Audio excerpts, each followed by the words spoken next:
finger thing. P-sets back.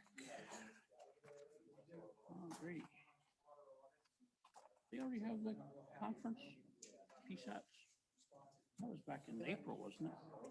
Supposed to be, but I think a lot of this stuff is online that you can do anytime. Okay, yeah, I didn't know, yeah, I guess straight. I knew last year was online, or they canceled it because they didn't have time to figure it out.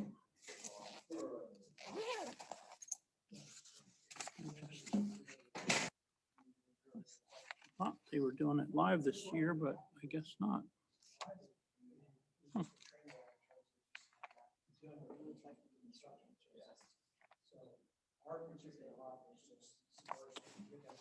Looks like we got a bit of an agenda tonight, huh?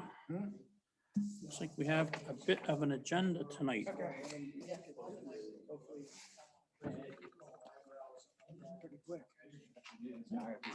Visitors. How are you? Good to see you. No, there might be just voting members. That would be good. It's already a conflict. Are you? Well, he's in Arizona, Uh-huh.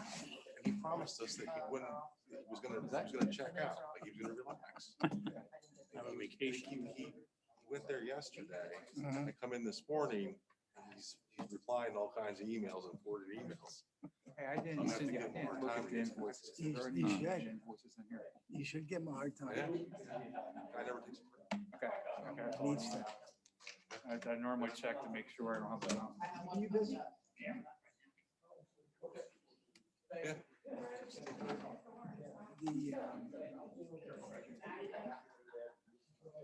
He's the 35th patrolman. What's your thought about Mr. Bewley? Or not Mr. Bewley, Eric? Well, Huh? Eric. we've got, seems like we've got a ton of traffic problems in the township. Yeah. You know, I think a lot of it, I think signage would help. I think, Oh, yeah. and obviously visibility helps, you know, radar would help even more. But with the more people we can get out. Be more par for the course of it is. I think They're concerned about TOA because Yeah, it'd be nice. it's a tough one. It is. It is. scheduling issues and things going on. One of these days. We're good. Yeah. We, They, him and his wife are buying a house. you have traffic specialists, Yeah. a special unit. Yeah, well, Okay. that's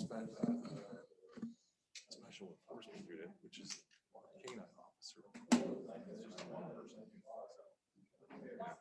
Wife was asking too. She said, why don't we just get a part-timer or somebody that all they do? She said, that's how they would get paid these. She said, they would get paid by their tickets, but. Trying to get him to address these traffic areas. But then a lot of times he can't get roped in. Verbatim. All sorts of coming in. Right, exactly. So it always seems to be. Yeah, it doesn't seem like we have it. Then it's Excess of 31% people. zone here, You 14 know, here. we have more than, I think we got a good number. Yeah, they ranked him as fifth. It may be the right number, but But he's only on one of the I five. think- They didn't say non-qualified. He just came in fifth. But he's Some the traffic number one enforcement. Makes that a pretty easy decision. Try to do the best we can for No, I know. Yeah, Yeah. it's tough. inevitably. I think Scott's okay with Woodson's and it's I didn't talk to the other two. Getting upset and, I know Tom wasn't one. you know, complaining about that. That's what I can't imagine a referendum or something and get people to say, look, do you want this or don't? Want it, then Where did don't complain about it. Exactly. Most of them. It depends on whose list, but he's either number one or number two on the planning commission. Maybe some of this American Rescue Fund. Never know. Good talking to you. Good talking to you too. A lot of, yeah, these are the three that A lot of I agree with. hands- It's hands recommended. reaching for Again, that Like Russ is one. money, I John don't Spangler know. and Josh Bolt. Maybe not. I had, mine was Josh Boltley, Mike Rush, and John Spangler that were, but that's splitting hairs one way or the other. Yeah, I was in that same. Josh is a really good younger, he's not young anymore, he's in his forties, but he's a good guy. Compared to me, he's young. My daughter's graduation was last night, so that was looking at young. Mhm. That was a nice, real nice ceremony that Hempfield pulled off in the stadium. I hope they're going there in the future. One of our meetings for a But we'll start getting more now, I think. Well, that's true. Yeah, now we have. There's no Russells. There's no Russells in my family this year. My wife's family, but not mine.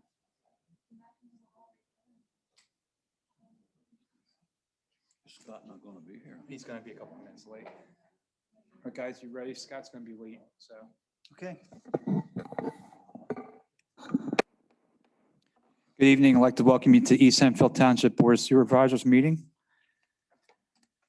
Tonight's meeting has been advertised to be held in person and online using Zoom with the login and call-in information posted on our website.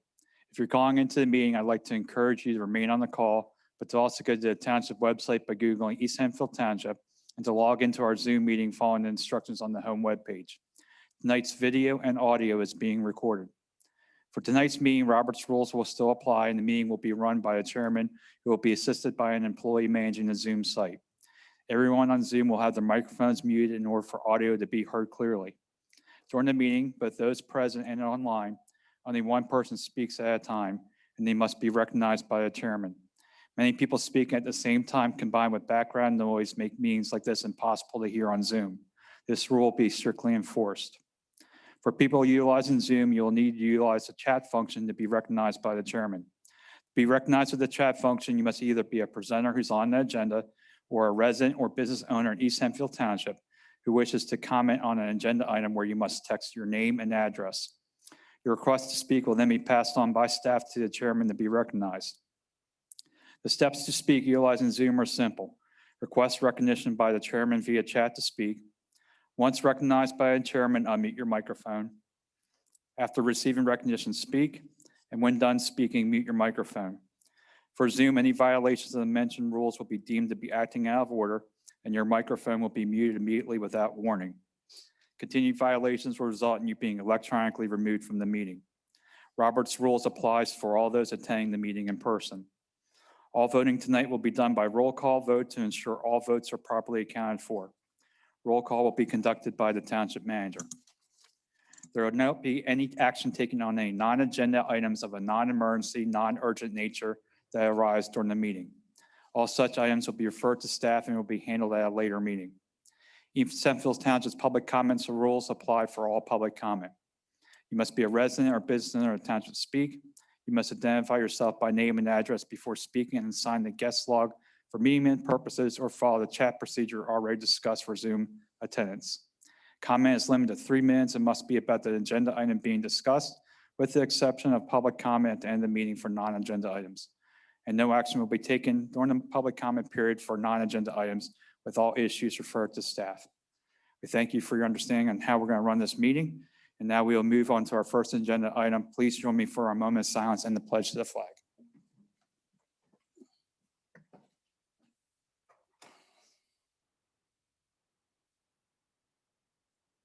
Now the pledge. I pledge allegiance to the flag of the United States of America and to the republic for which it stands, one nation, under God, indivisible, with liberty and justice for all. You may be seated.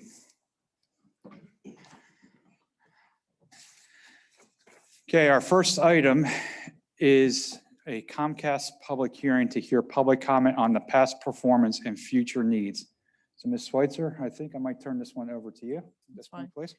So our attorney prepared a very short synopsis of what needs to occur tonight. It is a public hearing.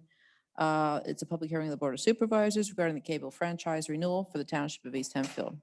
This is a public hearing pursuant to Section 626 of the Federal Cable Act, which sets forth the process for franchise renewal. The township's current franchise with Comcast is expiring soon, and the township is beginning the process of renewing the franchise. This public hearing is part of a preliminary portion of the franchise renewal in which the township reviews the cable operator's past performance and identifies the township's future cable-related community needs. As such, as part of this public hearing, we invite comments from any citizen who wishes to speak regarding either or both of the aforementioned subjects. Franchise renewal is the best opportunity for municipalities to assert their rights with respect to their cable operator and to obtain important benefits to return for granting the cable operator the right to use the public rights of way. These benefits include state-of-the-art cable system now and in the future, strong customer service standards, detailed reporting requirements from the cable operator, maximizing franchise fees, public education and governmental channel, if we so desire, PEG, which is a capital support funding, legal protection of the right-of-way, better mechanisms to enforce the franchise agreement. These are just some of the potential benefits available through franchise renewal. Citizens may address these items or any other cable-related item that they feel is important. We need to just open the hearing to public comment. Okay, with that, is there anybody here in the public, either here or on Zoom, who wish to talk about Comcast?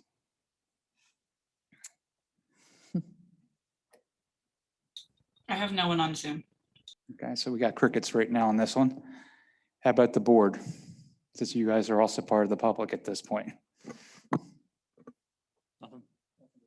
No. Okay. No. Only comment I will make on the Comcast side is I hope you can keep adding bandwidth. For those of us that are running home offices, that would be greatly appreciated. So there's been a heck of a lot of demand over the last year with the Comcast services, and it's been a lifesaver at times. Okay. This is a public hearing, you're gonna have to come forward, you gotta state your name for the record. Even though we know who you are. It's been a while, so. Do they pay us a fee? You get, yes, they do, but you gotta state your, Colleen Dixon, 2009 Chapel Place Drive. Do they say yes there is a franchise fee that we get for every customer, yes. for every customer, for every Mhm. one of us? Yes. Do you have any problems with it? In terms of, Township have any problems with them, the service to us? I mean, as far as, it's nothing more than the normal complaints that you hear about any utility, to be honest with you. that's what I mean. Yeah, so. Any other comment or discussion at this point? So, Ms. Schweitzer, has this checked the block at this point for It does, the it public does. comment for franchise? for Hearing Comcast? could be closed. So with that, I will entertain a motion to close the hearing. So moved. Okay, motion for Mr. Bennett, is there a second? Second. Second for Mr. Weaver. Ms. Schweitzer, please pull the board. Mr. Weaver, Aye. Mr. Bennett, Aye. Mr. LaFever, Aye. Mr. Wigglesworth, Aye. Mr. Russell. Aye, the ayes have it, 5-0. Thank Thank you. you.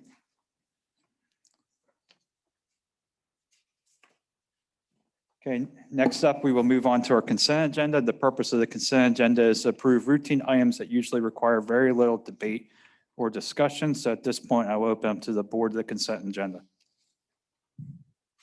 Just for a note, the approval of meeting minutes has been withdrawn from the consent agenda, is not in your packet. Okay, seeing none, I will entertain a motion to adopt the consent agenda. So moved. Okay, motion for Mr. LaFever, is there a second? Second. Second for Mr. Wigglesworth. Ms. Schweitzer, please poll the board. Mr. Weaver, Aye. Mr. Bennett, Aye. Mr. LaFever, Aye. Mr. Wigglesworth, Aye. Mr. Russell. Aye, the ayes have it, 5-0. Next, we'll move on to development services. On our action items, our first action item for development services, Traditions of America, the Phase 3 Final Land Development Plan and Lot Consolidation Plan 18-04-08 for Miller Road. Approve the final plan and establish the project's financial security and stormwater management fees. Mr. Beck, if you'll start us off, please. Thank you, Mr. Chairman. Diane, could you bring up the TOA presentation, please? And while Diane is bringing that up for display, I just want to clarify that this is a final land development and lot consolidation plan, Phase 3 for Traditions of America. So it will consolidate the first two phases and the remaining portion in Phase 3 split between East Hempfield Township and East Petersburg Borough into one lot. This is the third and subsequent phase. It is on the northern section of the property. And it's approximately 98 homes, and it's split between 52 in East Hempfield and I believe 44 in East Petersburg Borough. The plans have been to the County Planning Commission and to the East Hempfield Township Planning Commission. Neither planning commissions had significant comments. The Township Planning Commission recommended approval of the final plan. It is going through planning procedures right now through East Petersburg Borough. And the last I heard, East Petersburg Borough's Planning Commission did table it, but the comments and the questions they had for Traditions of America were not significant or were not anything in nature that would cause the plan to be changed or anything like that. So, which is why staff is bringing before you gentlemen tonight. With that being said, staff and the township engineer are recommending approval of the final plan for TOA Phase 3. Okay, is there any discussion first off from the board? Is there anybody from TUA here first off that wishes to speak? I'm looking at Zoom right now. I'm not really seeing anybody, but.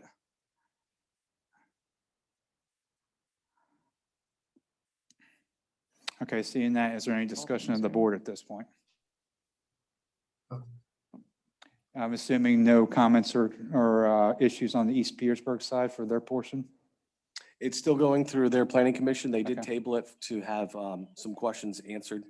So I'm assuming it'll go back through the planning commission this month and then go to the borough either at the end of the month or in July. Was there any concerns with the discussions that were occurring at East P on their end? No, we've got the review from Aero Consulting. I didn't see any major issues with it. It's pretty minor in nature. And Scott, I don't mean to throw you on the bus. Did you see any issues with the Aero Consulting review? And there's no waivers at this point or modifications. It's a clean plan approval at this point. Yes, sir. Okay, any more discussions of the board? Okay, I'll read the motion. The motion is to approve the Traditions of America Phase 3 Final Land Development and Lot Consolidation Plan, Township File 18-04.08, conditioned on resolution of all outstanding staff and engineering comments within 90 days of plan approval, unless extended by the board for cause shown, or plan approval will be null and void. So do I hear a motion? So moved. Okay, motion for Mr. Bennett. Is there a second? Second. Second for Mr. Wigglesworth. Ms. Switzer, please poll the board. Mr. Weaver, Aye. Mr. Bennett, Aye. Mr. LaFever, Aye. Mr. Wigglesworth, Aye. Mr. Russell. Aye, the ayes have it, 5-0. Thank you. Okay, thank you. Oh, there's Mr. Miller. Sorry about that. Didn't see you up there. So next up, we have the Knolt Road Cluster Development, the preliminary plan for 3072 Knolt Road, approval of the modifications and the preliminary plan. Mr. Beck, if you'll start us off, please. Thank you, Mr. Chairman. The property, the subject of this plan is 3072 Knolt Road. It lies south of Devonshire on Knolt Road. And the proposal is for, if my memory serves me correctly, 16 units, 4 single-family detached and 12 duplexes. There will be a connection in the southwest side to Lindana, the existing Lindana Drive, and it will bring Lindana Drive out to Knolt Road for a new access.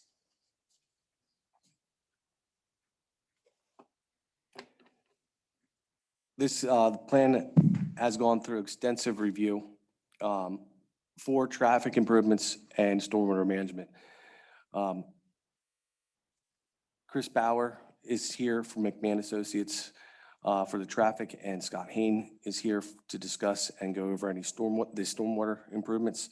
And I respectfully defer to them to provide a synopsis of the traffic improvements and the stormwater management improvements. Okay, so who do we want to have go first? Who gets the short straw? I'll go first.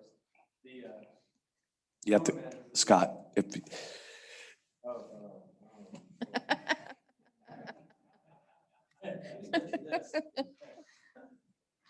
Good evening. The stormwater for the site is fairly straightforward. There's a ridge through the middle of the property, sort of around lots 4 through 11, I think it is. And the site splits in 2 different directions. There's a stormwater pond on either side of the site, a surface facility that would manage this stormwater that's directed in those areas. The pond to the rear of the property, or to the left is where you're looking at the plan, is designed to infiltrate the entire 100-year storm event from the runoff that gets to that point. So there would not be a primary discharge from that facility. The water would go in, there's enough volume to store it all, and then it goes into the ground. There was a discussion regarding dewatering with that. The method of calculating the dewatering was looked at again, and they're actually in compliance now that it was reevaluated and it was looked at in a different way. They just need to dewater the rate control volume, the top part, and they do dewater that within 24 hours within the ordinance. Scott, can you go into detail with that? That was my one question for Sure, the. and that's why I brought it up. I figured it would come up. When the dewatering calcs were originally done, they took how long it was to get all of the water out of the entire pond. And when you look at the pond, the way the calculations are, there's a part at the top, which is sort of the traditional, which is the rate control, the amount of water in, the amount of water out, sort of through the pipe and then, or into the ground. And then there's a bottom part that's simply a volume reduction that you have that's required to take away some of the volume of the water that's generated because of the new impervious. When they did the original calculation, they took the dewatering for the whole thing, for both parts of it, and that's why it was over the 24 hours. When they went back and simply broke out the section that was only the rate control, that was within the ordinance requirements of the 24 hours. And then the volume control port at the bottom is allowed to be in for a longer amount of time. I believe it's 72 hours. So that was within compliance of that. You want that other water to stay in a little bit longer, not go right into the ground too quickly and have a chance to settle out. So as of the last review that we did, that relief was removed and they withdrew that request because they are in compliance of that section of the ordinance. So for what you're basically saying for the board's benefit, is there's no waiver request of that requirement now. That has been removed, and our comment letter noted that they asked for a withdrawal of that one. We left it on, but said that they requested a withdrawal of it, so it's no longer pertinent to the application. The detention basin in the front functions more like a typical. It has an outlet. That outlet pipe will come out through the access point that goes to Knoll, and in a storm sewer pipe that goes down Knoll and connects into an existing system at the intersection. So that will function very much like any of the other basins that you've seen on projects in the past. Are there any other specific questions you might have about the stormwater at this point that I could address? I've got have some concerns about runoff onto other properties Sure. and what that looks like. Maybe you could address that for now. Sure. We can start with to the rear. I would say right now there is sort of a draw or a low point that comes about the middle of that stormwater basin that's in the back as it would go to the top of the screen as you're looking at it. What they're doing is they're collecting all of the water that would have been going to that point and putting it into the ground, infiltrating it back into the ground, into the water table. So the properties that would be to the top left of the screen as you're looking at it, they would be, with this design, they should receive less runoff than what they did pre-development or what they do it today. Say a storm came today, before any of the houses or any of the improvements or the ponds were built, they would receive less runoff once the facilities are in than they would today. How challenging would you say this project was from a stormwater management standpoint? This is the third or fourth revision that we're looking at. What made this difficult? The difficulty, I would say, was with the detention basin to the rear of the site and not having a direct access to a discharge point.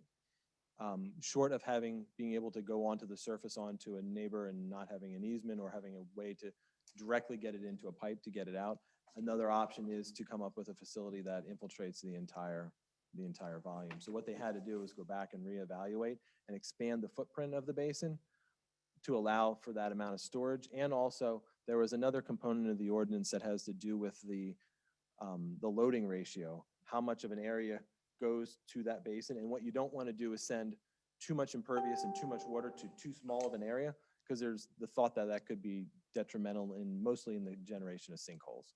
So they went back and expanded the footprint of the basin also based on some comments and feedback that we provided through our letters to reduce that number. They still are looking for some relief of that loading ratio, but that is not uncommon, I would say, with a majority of the projects that we have. And what we do is we look for a letter from their professional, from their geologist that specifically addresses a request that they're looking at, their research and field work that they did on the site, and their recommendation that it's appropriate with their professional seal on it.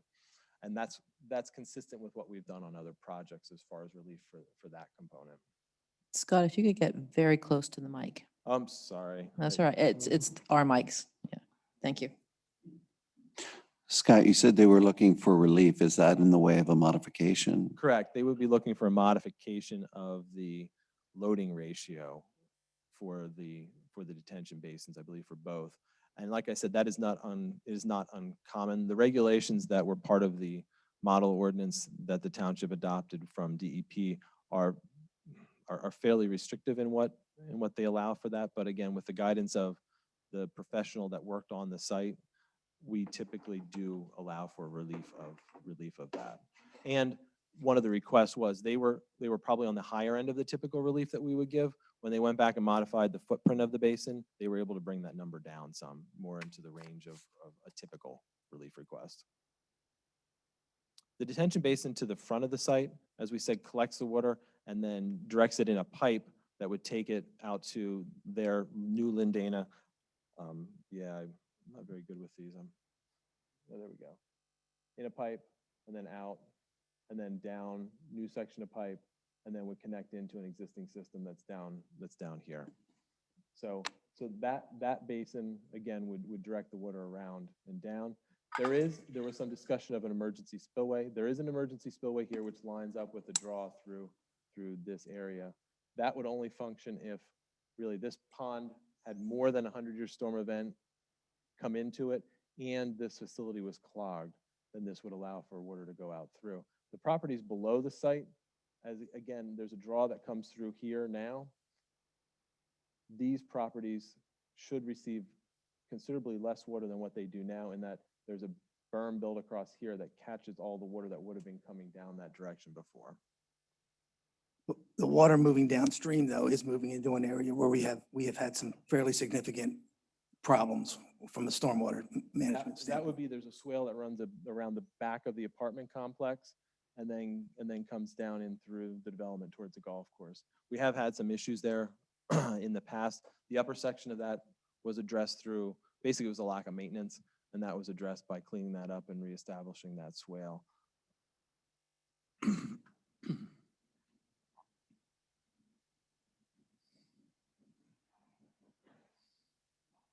Thank you.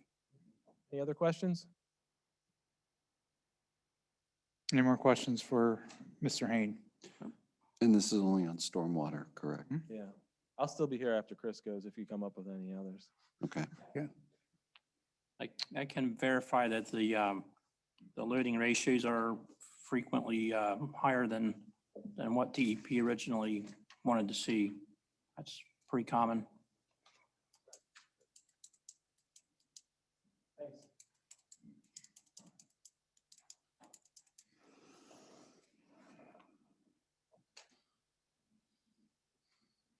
Good evening, everyone. Is that good? Closer. Closer? Okay. Or- Is or that pull better? it. Yes. Okay. So I wanted to brief the board a little bit about the two driveway accesses that we have for this development. The one that's going, that's an existing roadway that's connecting Lindana to Nisley. As you can see where the mouse is right there. And then the other access to the development is on Knoll Road. Both of these have challenges with site distance. And the site distance challenge on Nisley is looking to the left. There is a crest vertical curve just to the north of the driveway. And then on Nisley, there is a challenge with some vegetation in the roadway or in the right of way, and a vertical curve looking to the right. So let's start with Nisley. So when you're at that intersection and you wish to make a left turn out, you look over to the right, there's a deficiency with the sight distance. And that, like I said, it's a combination of vegetation in the right of way and the roadway geometrics. That also affects driving into, making a left into the driveway. So a vehicle would be stopped on Nisley. A trailing vehicle may have an issue seeing that stopped vehicle. Along, switching to Nisley, this sight distance issue is to the left. So that would be making either turn. But what's happening is there's a grading issue there. Chris, just to clarify, are we talking Knoll or Nisley? Nisley, we just moved to Nisley. So Okay. on Nisley, so we switched to Nisley. Nisley, the issue is looking to the left, and it's grading in the right of way and a crest vertical curve. So that would affect your turns out of that driveway. So in order to comply with the township ordinance on site distance, the applicant has proposed adding a Watts type speed hump on both Nisley and Knoll in order to control the speeds. If the speeds are lower on those roadways, the sight distance is applicable or it's achievable. So the applicant has proposed, like I said, putting a speed hump to the right on Knoll and one to the left on Nisley. This will control the speeds. We have experience with them. We have them throughout the township. They are effective in reducing the speeds. It's proposed that the deployment of those two changes, along with some vegetation cutting in the right of way on Knoll, and then some grading on Nisley, that it's achievable. Okay, any questions on that at this point from the board?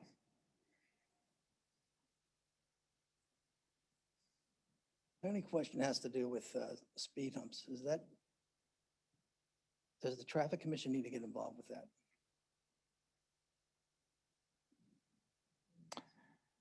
The traffic commission, as I understand it, would have to approve the plans at the end, just like we do for any subdivision land development plan for making the signs official. And we'd have to approve that, but I think our approval of the plan would by default approve the speed humps. Okay. Has there ever been a situation where we've done this, where we've modified a road or in a way that, changes something about the road to accommodate development? In terms of, expand your question a little bit. Well, without the speed hump, you don't meet the sight distances. And as I understand it, that would be a problem. Okay, the applicant would have to find another way to deal with it.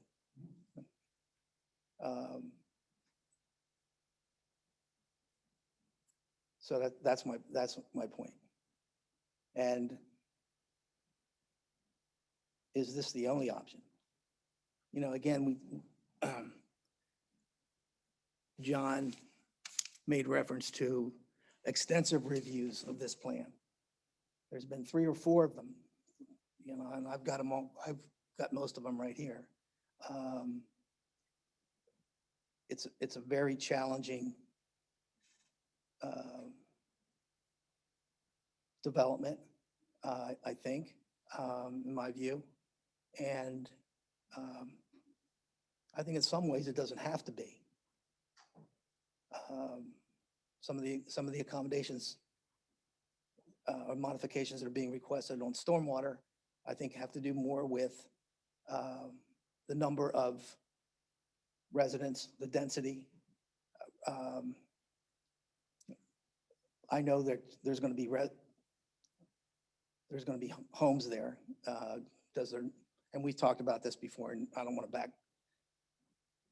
necessarily backtrack over it, but significant amount of the stormwater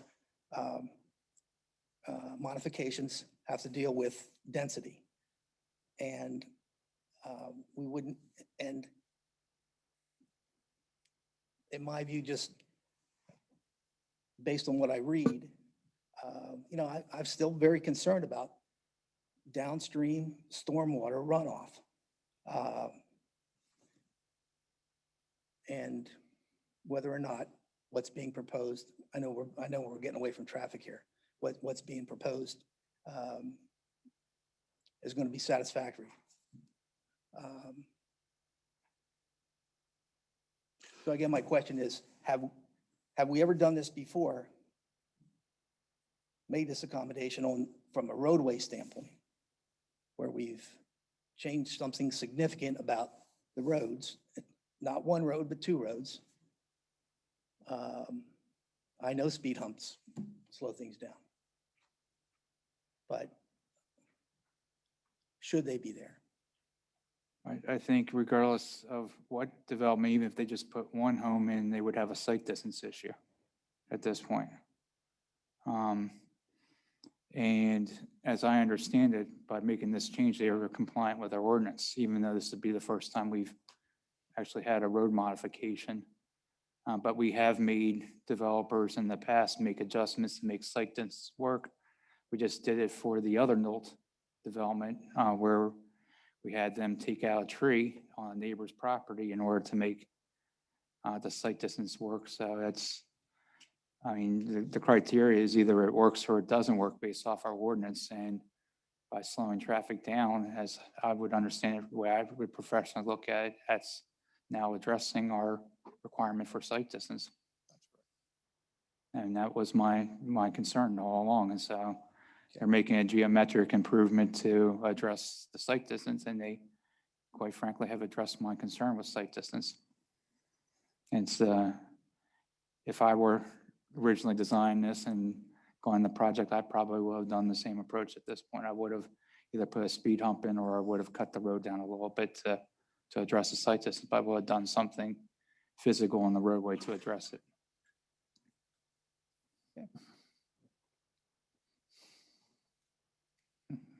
Anybody else from the board? I would For just, transportation. the only thing with speed humps would be that it's a safe solution. It sounds like it is. And it might actually be something we might want to try somewhere else or other places in the township. This is another location where we have a speeding problem. It's a well-documented speeding problem on Knoll Road. So I did have a traffic question. I don't know if it's going to fall to your purview or not. Is the connection to Lindana the narrowest possible connection that we can make it? Okay. Scott, you'll have to. You're there, grab a microphone. You can pick up the microphone. Just take one with you. We worked with the developer on that too. Lindana, through the existing, up into this property, let me point to it, it'll be easier. This section of Lindana is the transition. The existing roadway is sort of down through here. The right-of-way extends. This section is the same width as the section ahead of it. So this is the narrower section, just like it is in the existing. Mhm. And then once you get to this property line, it expands out to the width that is going to be the full width for that section of roadway per the ordinance requirements. So again, this new paved section is the same width as the section through here. It It was not changed. So it's been a few months since I've been up there, Scott, but it was tight quarters. There were some existing trees, Correct. very Our- mature trees. Correct. It has grown up within, you're speaking of this section or right away? Yes. Right through here. That has grown up over, I think, was this a 60s project? So, so since that original project went in, that has grown up, I agree. So I guess my question is, can that connection be any narrower than what is shown? It couldn't be narrower and allow for two-way traffic like the remainder of the roadway does. That is all two-way traffic. If you made it any narrower, you would not be able to pass safely cars in either direction. Okay. I believe it was It's 20 feet wide. 20 feet wide, yeah. So two 10-foot lanes is a bare minimum as far as travel lanes go.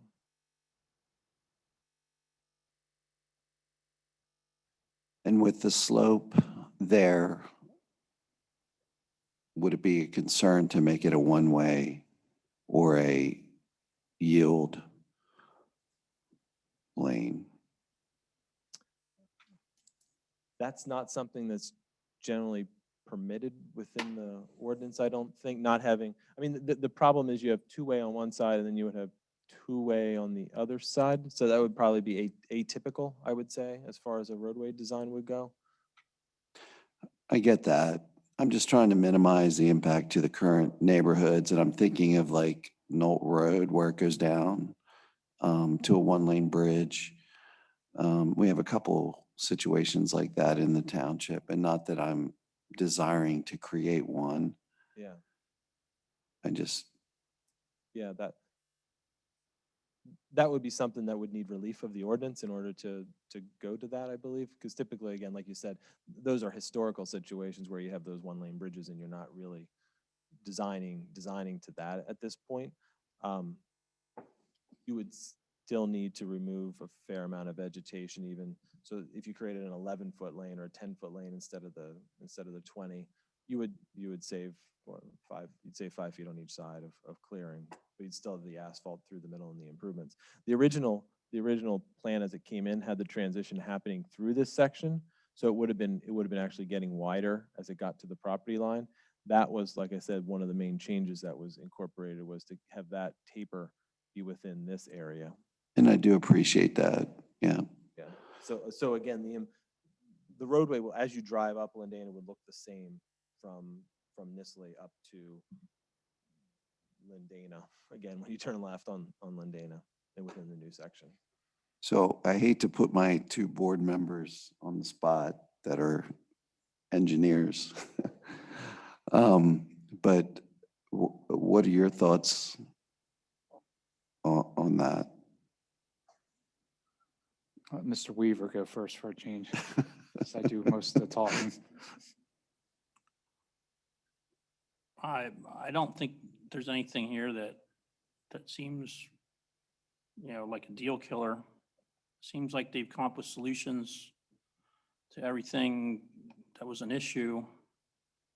So I don't really have any major concerns about it.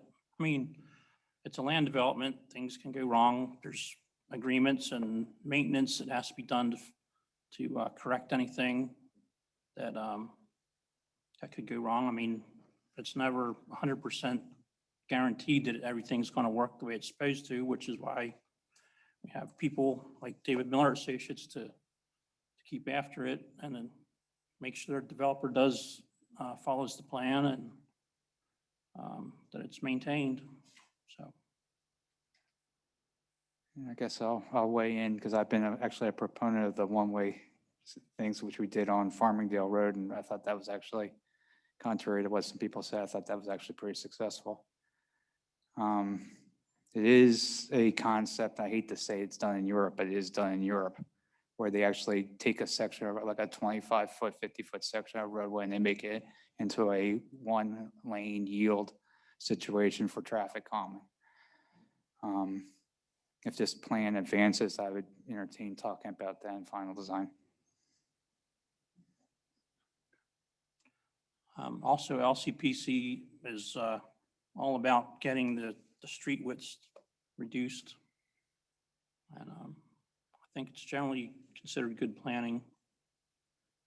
And it does work on Knolt and Snapper Dam, which Mr. Wigglesworth is referencing. And quite frankly, when we go to replace those bridge culverts someday, I think the community there is going to want to have a one-lane bridge going back in. So there will be another discussion that will be occurring at that point, because it is a very effective traffic calming measure for those two streets. It's much more effective than a speed hump or speed table. And I think as Mr. Wigglesworth mentioned, that would be a fairly minor adjustment in the final plan, if that's something that you would- Are we allowed to ask the applicant? Yeah. Would the applicant be willing to entertain that notion or that suggestion? Not necessarily commit to it, but at least look at it and work with staff.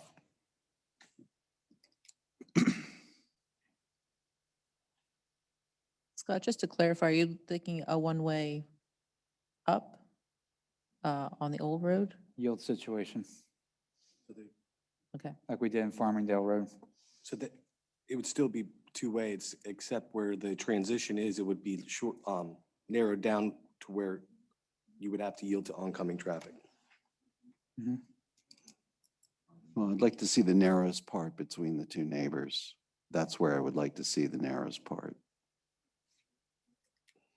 Another maybe interesting question to ask too would be, if you're going to put in that 10 or 11-foot road, what kind of disruption is going to be necessary to get that in the one way?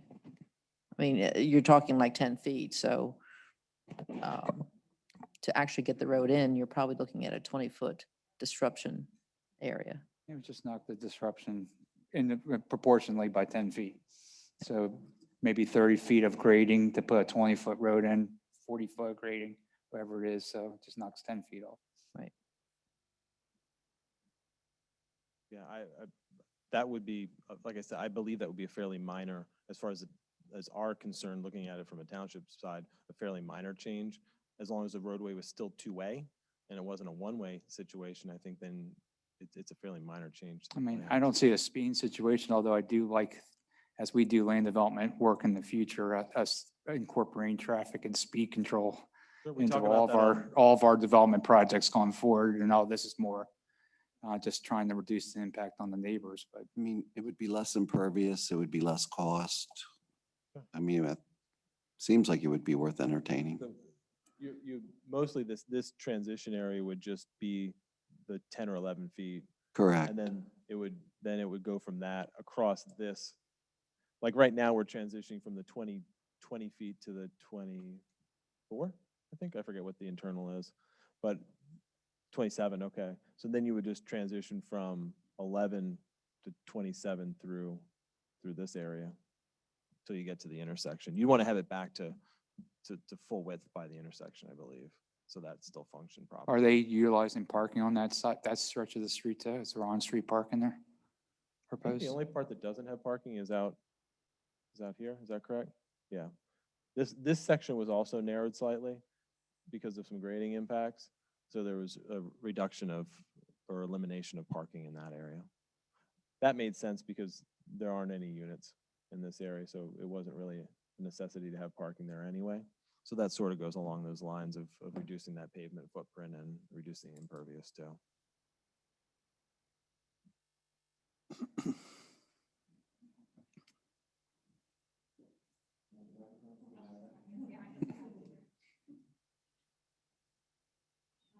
So I guess, just sort of talking amongst ourselves, we've been willing to work with the township throughout this process, and I think we've done that. I think we would consider looking at a yield scenario potentially. I don't think we want to look at a one-way traffic scenario as part of final land development.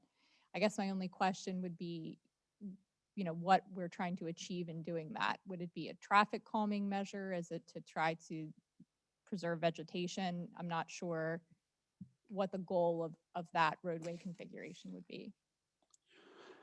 I think from my perspective, preserving vegetation, also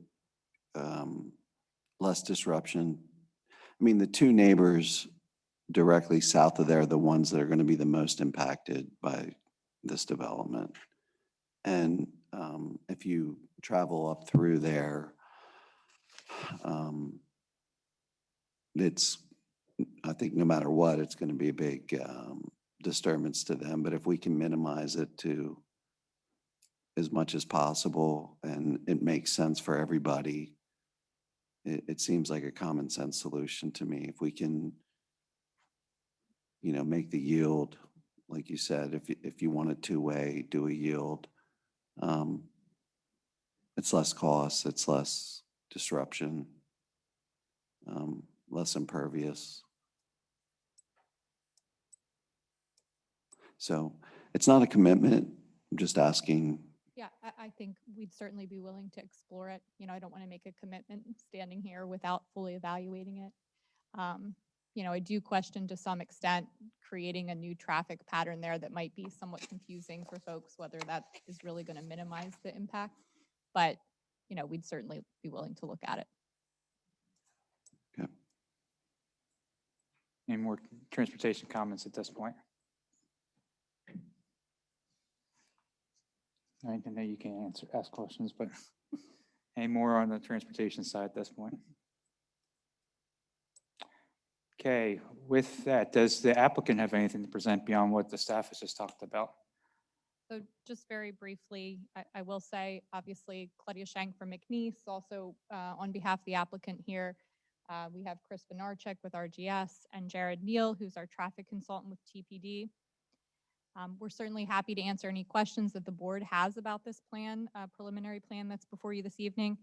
As John has indicated, and I think has been reiterated by your consultants, we've been working with the township on this plan for about a year to get it to the place where it is this evening.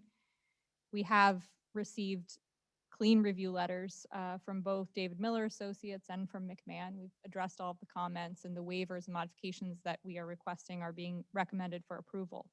So we are here and happy to answer any questions that the board has, but we are respectfully asking you to approve this plan this evening.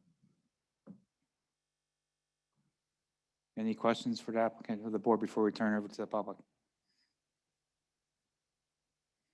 Okay, with that, we will entertain public comment. We'll start with anybody in the room. Is there any public comment? Just come forward, state your name, even though we know who you are. I just have a general question. This failed before. What was changed to bring it up again? In terms of what part failed, when we were, The same development, it was bigger, wasn't it? And you didn't pass it. there was a conditional use hearing and that we had challenged it and we lost in court. You lost in court. Mhm. So have they made any changes from the last time? I think they've reduced the 1 or 2 housing units at this point. They went from 18 units to 16 units. That's all. Yeah, this is what we would call by right development now. What kind? By right development. Right. What two neighbors are you talking about? On either side of Lindana coming in? Correct. So where he's, Oh, Can- those two? No. yeah. Oh, on either side of Lindana? Yeah. And you're afraid this is gonna what? I'm not afraid. Or concerned? My concern or my request is that we lessen the impact as much as possible. Because they're fairly close, I think. They're very Well, close. over the years, they've encroached in the right of way. I mean, it's been a long time and there's very mature trees, bushes, all of that kind of stuff. You'd have to cut some down. Correct. Yeah, thank you, Mr. Rupp. Anybody else from the audience? Come forward, state your name, please.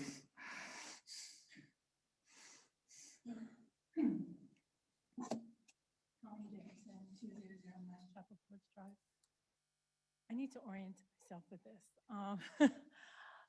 The road that you're talking about, that white strip, where does that lead to? Nisley Road. Okay, Misty Road. Right, and to the right would be. To the right's Knoll. Okay. So picture that intersection of Knoll and Nisley. Ladana is that tiny little road when you're turning off of Knoll onto Nisley, that's right immediate to your left there. So that is not, okay, so that's leading from that development, and the only other way out of that development is to go onto Knoll Road. That's correct. Okay, so that's a whole new intersection. That's a new intersection, right? Right.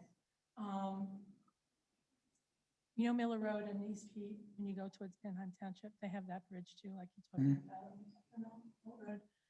That works great. You know, you yield Mhm. to each other, and if we're dealing with residents that they live with each other, I mean, you know, mostly the people that are going to use that road live in that new development. So why wouldn't they yield to each other? You know what I mean? Like, why wouldn't they want that to work and be courteous to each other? And I've lived in a development for 20 years that has that situation that works just fine. yeah, so, you know, I can see possibly that working out.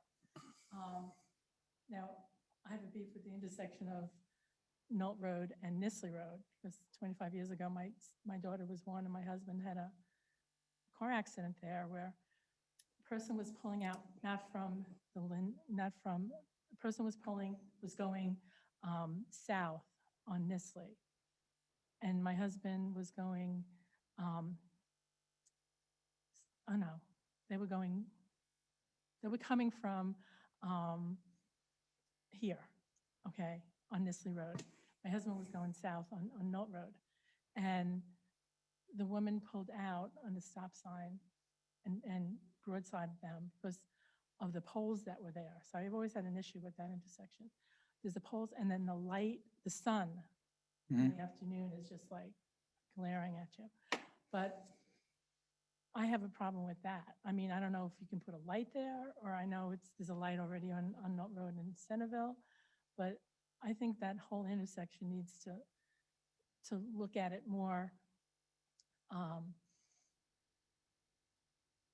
potential, you know, about what's going on there from all angles, from the curve coming down the hill.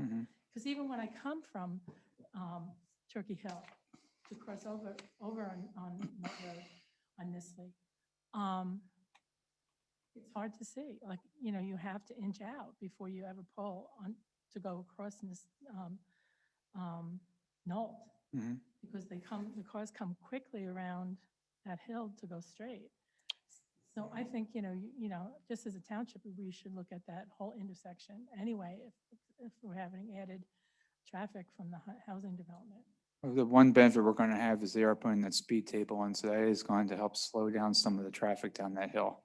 That's been one of my big issues with the excessive speeding that occurs down that roadway. So that should help. I'm not saying that's the magic bullet to everything, and I do think I actually drive that way a lot, and then turning from up onto Nisley is a very awkward movement with the way the road's graded. So there is some issues that we can look at that project. Holes right near that hairdresser. It used to be the Bank of Lancaster that they had the accident. But there's a lot of poles that really block your sight from on the right when you're going across towards Turkey Hill. But that intersection's always been, I think, living in the area, Chapel Foots Drive has been in Millmar section, has been a nightmare for a lot of people. Thank you. Okay. Any more comment from the audience? Please come forward, state your name.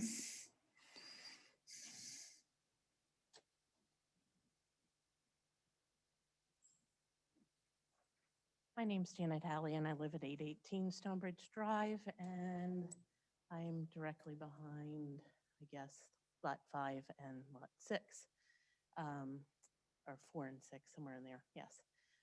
My first question is there going to be no parking on this new Landana all the way down? Or is there going to be parking allowed on the street? Because basically you're saying these folks won't be able to entertain at all because there's no additional parking other than them parking where you're stating that there won't be, they'll just park on the grass going down, which will impede traffic going down to Knoll Road. I think there might be a little parking up at the top by where the nature trail is. One thing that also hasn't, so I'd like an answer, whether there's going to be parking allowed on the street, because that's going to make the street even narrower.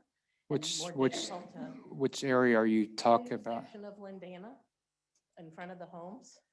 Right? Basically, it looks like all they're able to park is either in their garage or on the driveway pad. There doesn't allow for a lot of parking on either side of that street. Well, I think we So- can, if you don't mind, we can ask the consultant to address that. If you can hit pause, I'll let him come forward and talk. You want to address the specific questions about parking?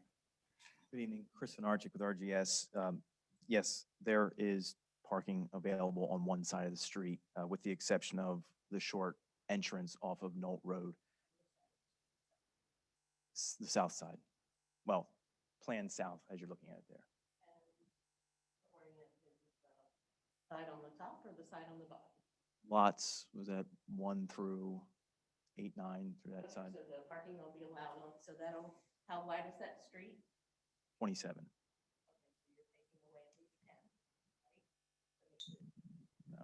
No, the ordinance allows two-way traffic with parking on one side with a 27-foot width.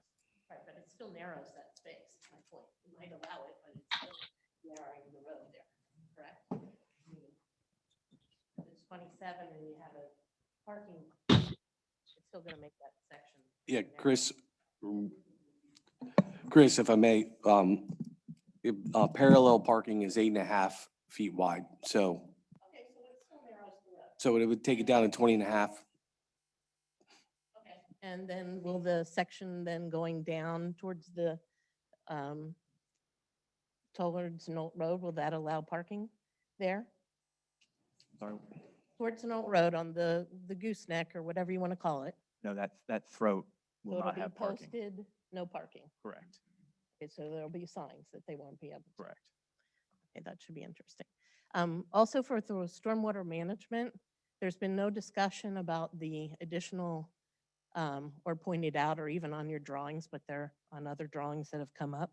But there are swales that are planned, I believe, on both sides. So I guess those are to help send the water. So there's anticipated additional water beyond what you're seeing cresting to either side.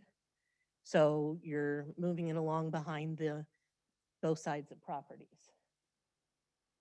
The swales are designed to collect the runoff that runs towards Right, them. but divert it my from point leaving. is there's additional stormwater that's being moved, not into the ponds, but away, along those property lines, is my point. Actually, and- the swales are collecting the water and directing it to the ponds. Well, no, because the ones, I don't know how it's directing, if they're running along that property line between our row of homes and you're still not draining into, it's not gonna jump over the road and go to those sections. Your one side here might eventually drain into the pond over here, but you're still anticipating quite a bit of stormwater along the property lines. Otherwise, there wouldn't been those substantial set of swales. I think there's at least 8 on that side. I think the best way I could describe it is we have taken measures to shape the landform through grading. That in combination with subsurface piping and then surface swales, like you're mentioning, to collect that water, direct it to basins to ensure that it doesn't exit the property onto adjoining properties. Okay, but basically on the way, and again, I was at the planning commission, it was kind of dismissed, but the topography of that land, unless you're going to completely regrade that whole section, there's no way the water is gonna, on this side is gonna end up in into the ponds on the other side. I think as was discussed earlier, the existing condition is there's a ridge in the middle of the project where today drainage is going to each side, to the right-hand side, to the left-hand side. Our post-development or built condition basically mimics that, but again, through collection of inlets, swales, basins, that storm drainage essentially is going that same direction and that is being detained before it would ever leave the property. Okay, well, I don't see anything in your drawings that says that there's any piping that goes along with those swales. But my whole point is that swales were put there because you're anticipating additional stormwater in those areas based on this project, which I'm just speaking as a homeowner. It's the piping that's all been spoken about is off of the storm pond on this end that's going to go through the piping and then head out to Knolt. I think the one of the other question was someone here talked about a berm and there was no discussion. There is no current berm. So how wide is that berm from those existing homes? I just, as a homeowner, I think I'm very concerned about the way the stormwater is going to be managed. Is there a way we can get sheet 57 and 58 up on the screen, please? Like, looks like sheet 12 is the grading, sheet 12 and 13 maybe. Yeah, but PDF sheet 57 and 58. Oh, yeah, right. Well, I know where I know where the ridge is in the property, where the height of the property is. No, what this shows is it's their grading plan that shows how the swale is being graded and where the inlets are being placed and stuff, so. I have the benefit of looking at it right now. It's not up on the screen right now.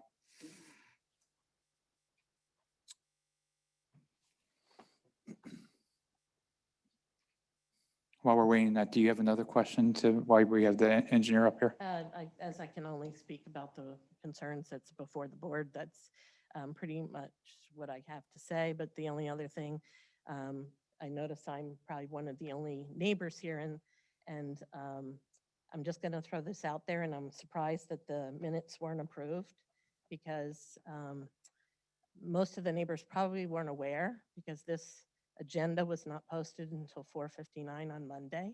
It was in Monday's paper, but it was a holiday. And the minutes from the 19th had the next meeting being June 23rd. So I'm assuming that was a typo, but it really should have been corrected. And I just want to throw that out there.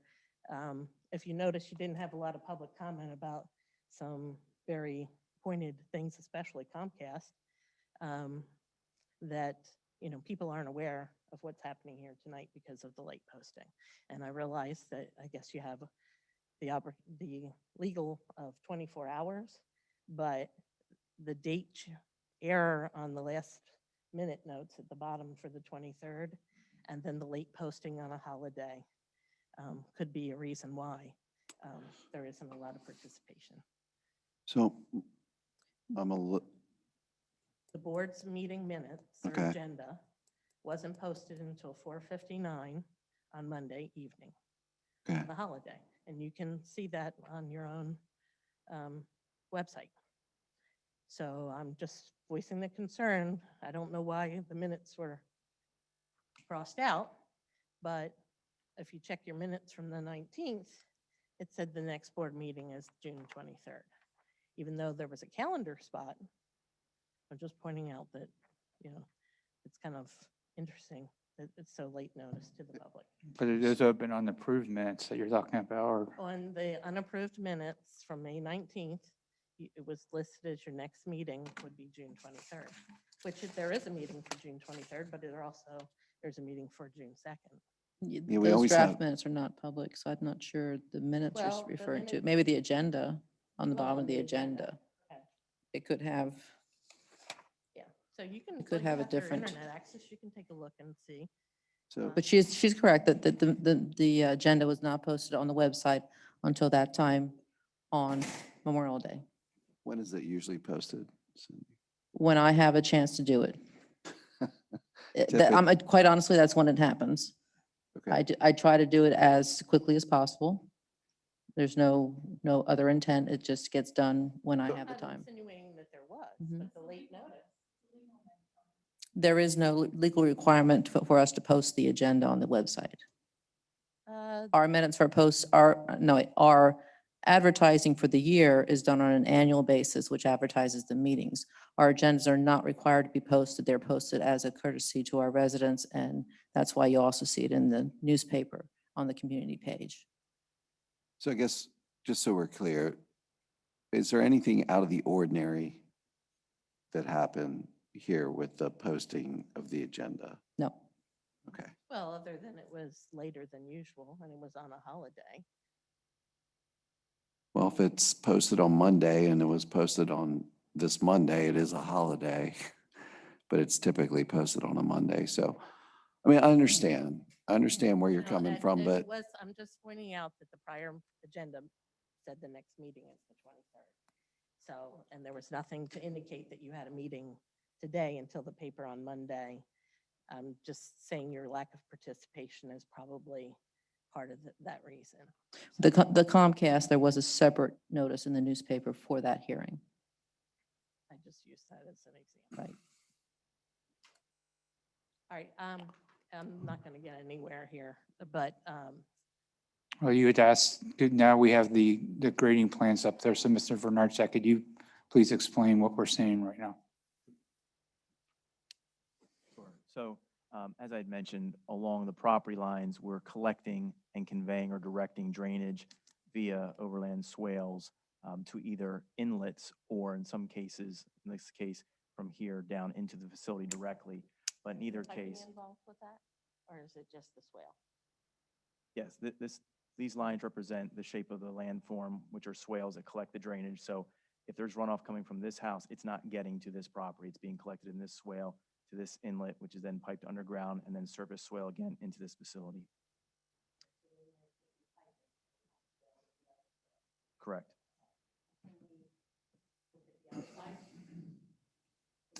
Can we advance to the next page, Ms. Garber?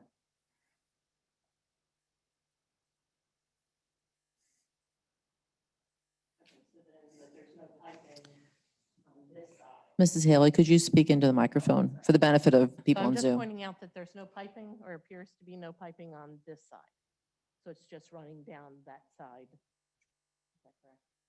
So where we can, we always try to do landform collection of drainage, just as if naturally it would direct water. So we did the natural landform, I'll say swales, to direct the drainage again down to a capture inlet, where again, it would be piped to the facility.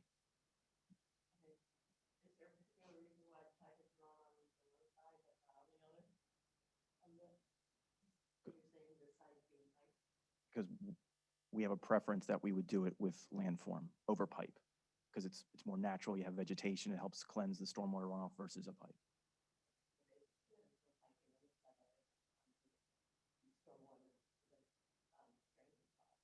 So the pipes would only be used when necessary. Cost more, so swales are cheaper and they catch the water better. Otherwise, you need a lot of inlets. Thank you for time.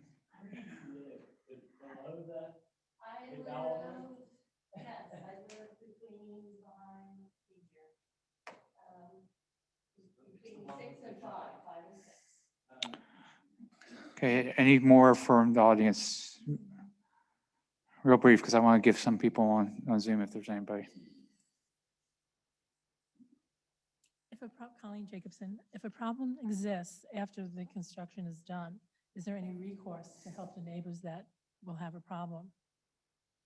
I mean, if the swale's not built per plan, is that what we're talking about? Or even if it's built to plan and there's a problem with the runoff on the neighbor's property, who's responsible for that? Like, can there be a clause in the approval? There's financial securities there that through the land development process, they're held until the system works. Okay, so that could be after it's built for 3 years or so?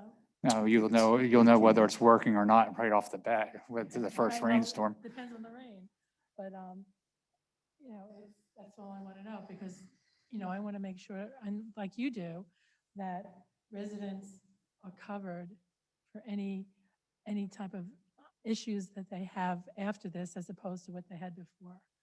That's what we want to. Okay, all right, thank you. Okay, Ms. Garber, is there anybody online? No, Mr. Chairman, there's none. Okay, back to the board. Mr. Bennett. Again, on stormwater management, would you show me stormwater facility number 2? And could I ask Chris if you would just give us an idea how stormwater facility number 2 has been changed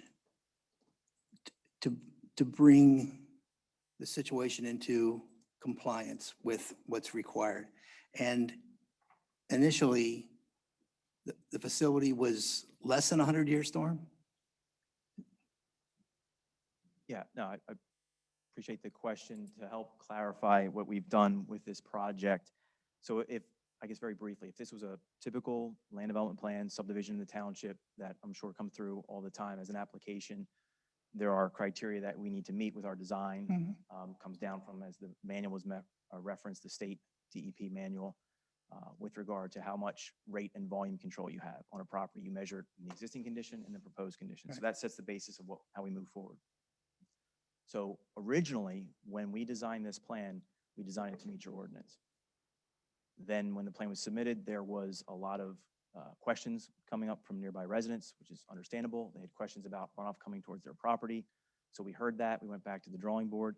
We then went above and beyond what the minimum requirements that developers are held to when developing property in the township. So we made the basin larger. We made the basin more restrictive.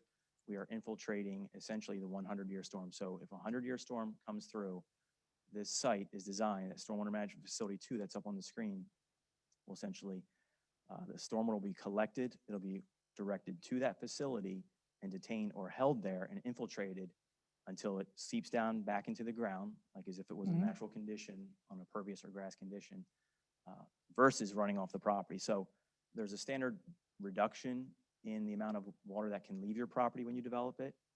We have gone above and beyond. We could be releasing drainage from the property, but we're actually holding onto the property, detaining and putting it back into the ground. So that's more of like a non-technical description, if that's helpful. Is there an HOA involved with this project? Yes. Okay. Thank you. Any more discussion of the board?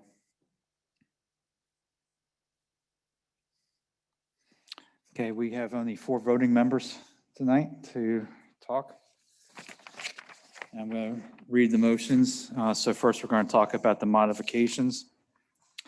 And the motion is to approve modification request number 1, number 2, number 3, number 4, number 5, number 7, 8, 9, 10, and 11, and recommend conditional approval of modification request number 6 for a Knoll Road Cluster Development Preliminary Subdivision and Land Development Plan, Township File 18-11.03, subject to staff and engineer comments. So that's the motion on the floor. Mr. Weaver, you look like you had a question. Very good. I did have a question. Number 10 was, modification 10 was withdrawn. Do we still need to vote on that, or do we skip that? With the removal of that modification, there would be 11. So I apologize for any confusion. Okay, so It would be not- based off of the new total of 11 modifications. Okay, so they're just renumbered. So there is still number 10 at this point, just for the record. Yes, it just happens to be number 11 on DMA's letter. So is there any change at this point to the motion? Okay, thank you. Any other questions before we discuss at this point? So I will entertain a motion to adopt the motion as read. So moved. Okay, a motion from Mr. Weaver. Is there a second? Second by the chair. Ms. Switzer, please poll the board. Mr. Weaver? Aye. Mr. Bennett? No. Mr. Wigglesworth? I'm sorry, Mr. LaFever? Abstain. Abstain. Mr. Wigglesworth? Aye. Mr. Russell? Aye. The ayes have it 3-1. Next up is a motion to approve the Knoll Road Cluster Development Preliminary Subdivision and Land Development Plan, Township File 18-11.03, conditioned on resolution of all outstanding staff and engineering comments within 90 days of plan approval, thus extended by the board for cause shown, or plan approval will be null and void. And along with that motion was the discussion that was raised by Mr. Wigglesworth. So with that, do I hear a motion? So moved. Okay, a motion from Mr. Wigglesworth. Is there a second? Second. Second from Mr. Weaver. Ms. Switzer, please poll the board. Mr. Weaver, Aye. Mr. Bennett, No. Mr. LaFever, Abstain. Worth, Aye. Mr. Russell. Aye, the ayes have it 3-1. So you have your preliminary approval. Thank you. If I could say something before everybody leaves. So I know this plan was controversial with the neighbors surrounding. And I do appreciate all the effort that went into getting to where we are now. So I really want to thank you guys for that. I appreciate the narrowing on your property of the Lindana connection. And again, if we can minimize the impact to the current neighbors, it would be greatly appreciated. So thank you. Okay, so with that, we're going to move on to our next action item. We have the Lancaster Sewer Authority request for adoption of resolution to approve the Articles of Amendment Resolution 2021-24. Ms. Switzer. So Lancaster Area Sewer Authority has reached out to us. They have apparently amended their articles of, I believe, incorporation to extend their years and also to amend their address. So since we are party to their articles, we also have to adopt a resolution to reflect the fact that we agree with the change. So this is nothing more than just a form at this point. Correct. So any questions of the board? Okay, I will entertain a motion to adopt Resolution 2021-24, approving and adopting the Articles of Amendment to Lancaster Area Sewer Authority Articles of Incorporation. So moved. Okay, motion for Mr. LaFever. Is there a second? Second. Second for Mr. Weaver. Ms. Switzer, please poll the board. Mr. Weaver, Aye. Mr. Bennett, Aye. Mr. LaFever, Aye. Mr. Wigglesworth, Aye. Mr. Russell. Aye, the ayes have it 5-0. Next up, we have the Shenandoah Cable Television LLC called Shentel Cable Franchise Agreement and Ordinance Consideration, Ordinance Number 2021-03. Ms. Switzer. So Shenandoah Cable Service has approached the township to be our second franchisee in the township. And this ordinance is allowing them to use the right of way. Shentel is out of Virginia. They are new to the area. They have recently done similar ordinances with Lancaster Township and Mountville. Their agreement, you received their executive summary, which was prepared by an attorney that represents the township, and they very much mirror what Comcast has currently in the renewal that we're going to be doing. They are both at 5% return to the township. The only difference and significant difference is that since they are new to the area, they are not under this agreement obligated to have a blanket coverage of the township. They will install service as the need arises. They're going to create 2 hubs and then branch out from that point. They can't come fast enough. It's been duly advertised. We had a meeting last week with last 2 weeks ago, a presentation from Shentel. They seem very knowledgeable. They've been around for several years, just not in this area. Okay, so any discussion of the board on this at this point? What was brought up from a very practical perspective, this is not a revenue generator for the township because any Comcast customer that goes in Shentel, it's a revenue swap at this point. There might be a small increase with Shentel with picking up some people that have satellite or Fios or some of the other slower methods, but we're really not going to see much in the way of increases. Areas. Yeah, maybe the rural areas will get a little more love, or some of the older developed areas that have the real old cable right now that seems to always be failing. If we happen to know a few. So, but it's not a big revenue generator. And we're basically just treating them the same as Comcast, and we got Right. Cohen. Our residents will not have competition, or the And Comcast has competition is the best competition. thing Yes. at this point, especially with Comcast throwing a bunch of whole new fees at everybody over the last couple months. So, Right. Competition is a good thing. So any discussion of the board? Okay, anybody from the audience there? Ms. Garber? Just gonna say it'll add some bandwidth, you know, I think it'll help with that issue. And they added another 200 megabits per second to my count and they didn't do anything. Yeah. So they're at capacity at this point. Okay, so with that, I will entertain a motion. Let me find it here. Motion to adopt ordinance number 2021-03, authorizing execution of the cable franchise agreement with Shenandoah Cable Television LLC. Do I hear a motion? So moved. Okay, motion, Mr. LaFever. Do I hear a second? Second from the chair. Ms. Switzer, please poll the board. Mr. Weaver, Aye. Mr. Bennett, Aye. Mr. LaFever, Aye. Mr. Wigglesworth, Aye. Mr. Russell. Aye, the ayes have it, 5-0. Thank you. Okay, next we have Marietta and Good Intersections authorization to sign right-of-way acquisition plans for intersection improvement project, resolution 2021-25.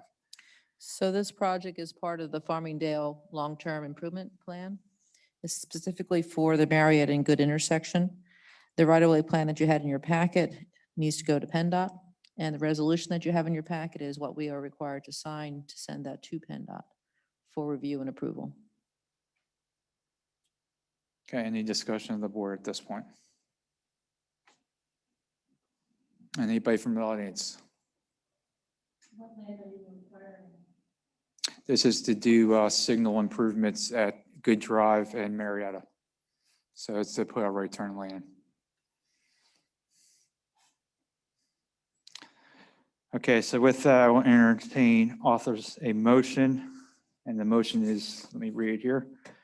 Motion to adopt resolution 2021-25, authorizing and directing the township manager or chairman to sign and submit the right-of-way plans which authorize acquisition for the improvements to Marietta Pike and Good Drive intersection. So do I hear a motion? So moved. Okay, motion from Mr. Wigglesworth. Do I hear a second? Second. Okay, second from Mr. Weaver. Ms. Switzer, please poll the board. Mr. Weaver, Aye. Mr. Bennett, Aye. Mr. LaFever, Aye. Mr. Wigglesworth, Aye. Mr. Russell. Aye, the ayes have it, 5-0. And then next we have authorized declaration of taking at 1937, 1931, and 1925 Mary Avenue, resolution 2021-26, 2021-27. Ms. Switzer. So in connection with the improvements done at Marietta and Good, there is some widening being done, and it's required that we take some of the right away from those properties that you just mentioned.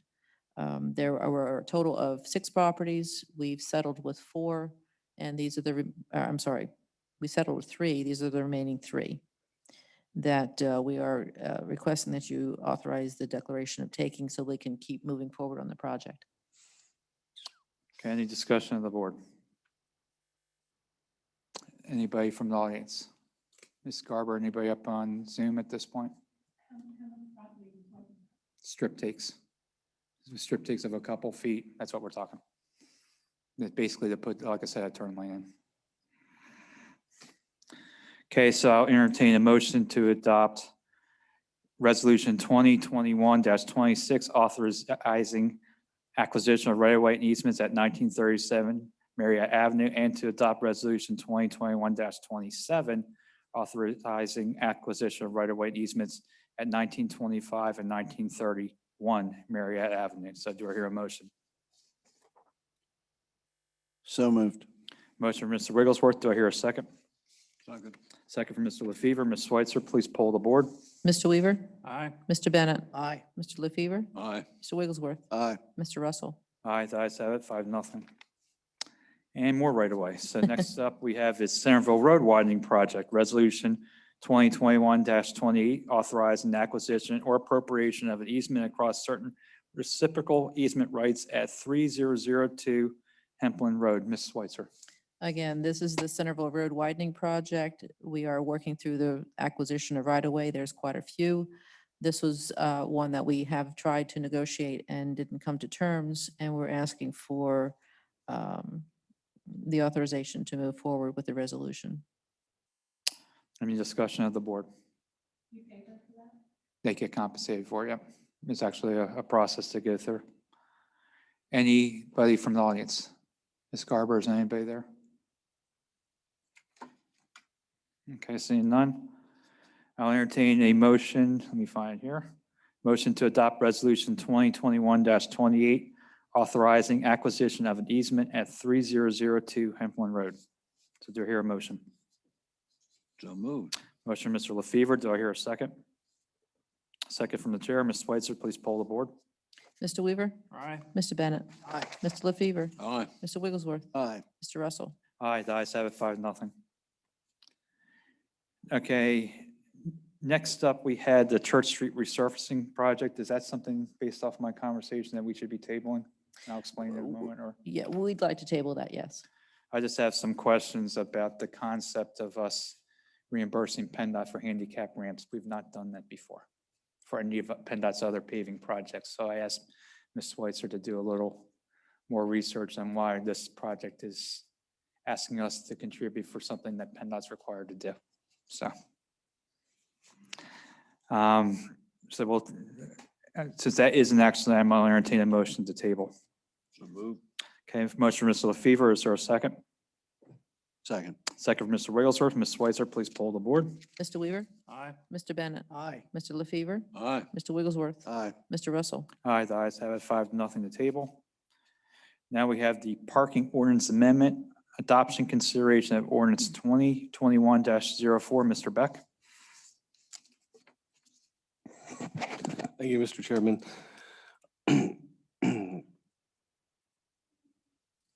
The police department, working with my department and township solicitor, have drafted a minor amendment to the parking ordinance to clarify the definitions for motor vehicles and weights for parking. Napoli, are you here for this or are you here for something else? Okay, I just wanted to make sure. I didn't want to throw you under the bus. I didn't know if you were here for this or anything else. So, there's been some issues in an effort to clarify the parking ordinance. The weight limit was increased to 10,000 pounds. And the term motor vehicle was changed to vehicle to address the fact that there are licensed, registered vehicles, not necessarily of the motorized variety, considering boats, recreational vehicles, trailers, things of that nature. And we had gone through this, Chief had given a presentation at the last meeting, Yes. and this was all kind of minor at this point, and we had a vivid discussion about the 72-hour parking rule, but that was about the only thing that kind of came up in the discussion. Is there any discussion of the board at this point? So this came from chief, or where did it come from? Yes, it was from Chief Skiles. Okay. The police saw an issue and they drafted this as a to handle that issue. It's my understanding at 5,000 pounds, which is what the current ordinance says, a pickup truck couldn't park in front of your house. So you would have to increase that to 10,000 to allow a typical pickup to be parked there. And then the word, John explained very well, the word motor was deleted. Any other discussion of the board at this point? My only question is, do we want it to go to planning or public safety committee before we vote on it? And I'm not saying it has to.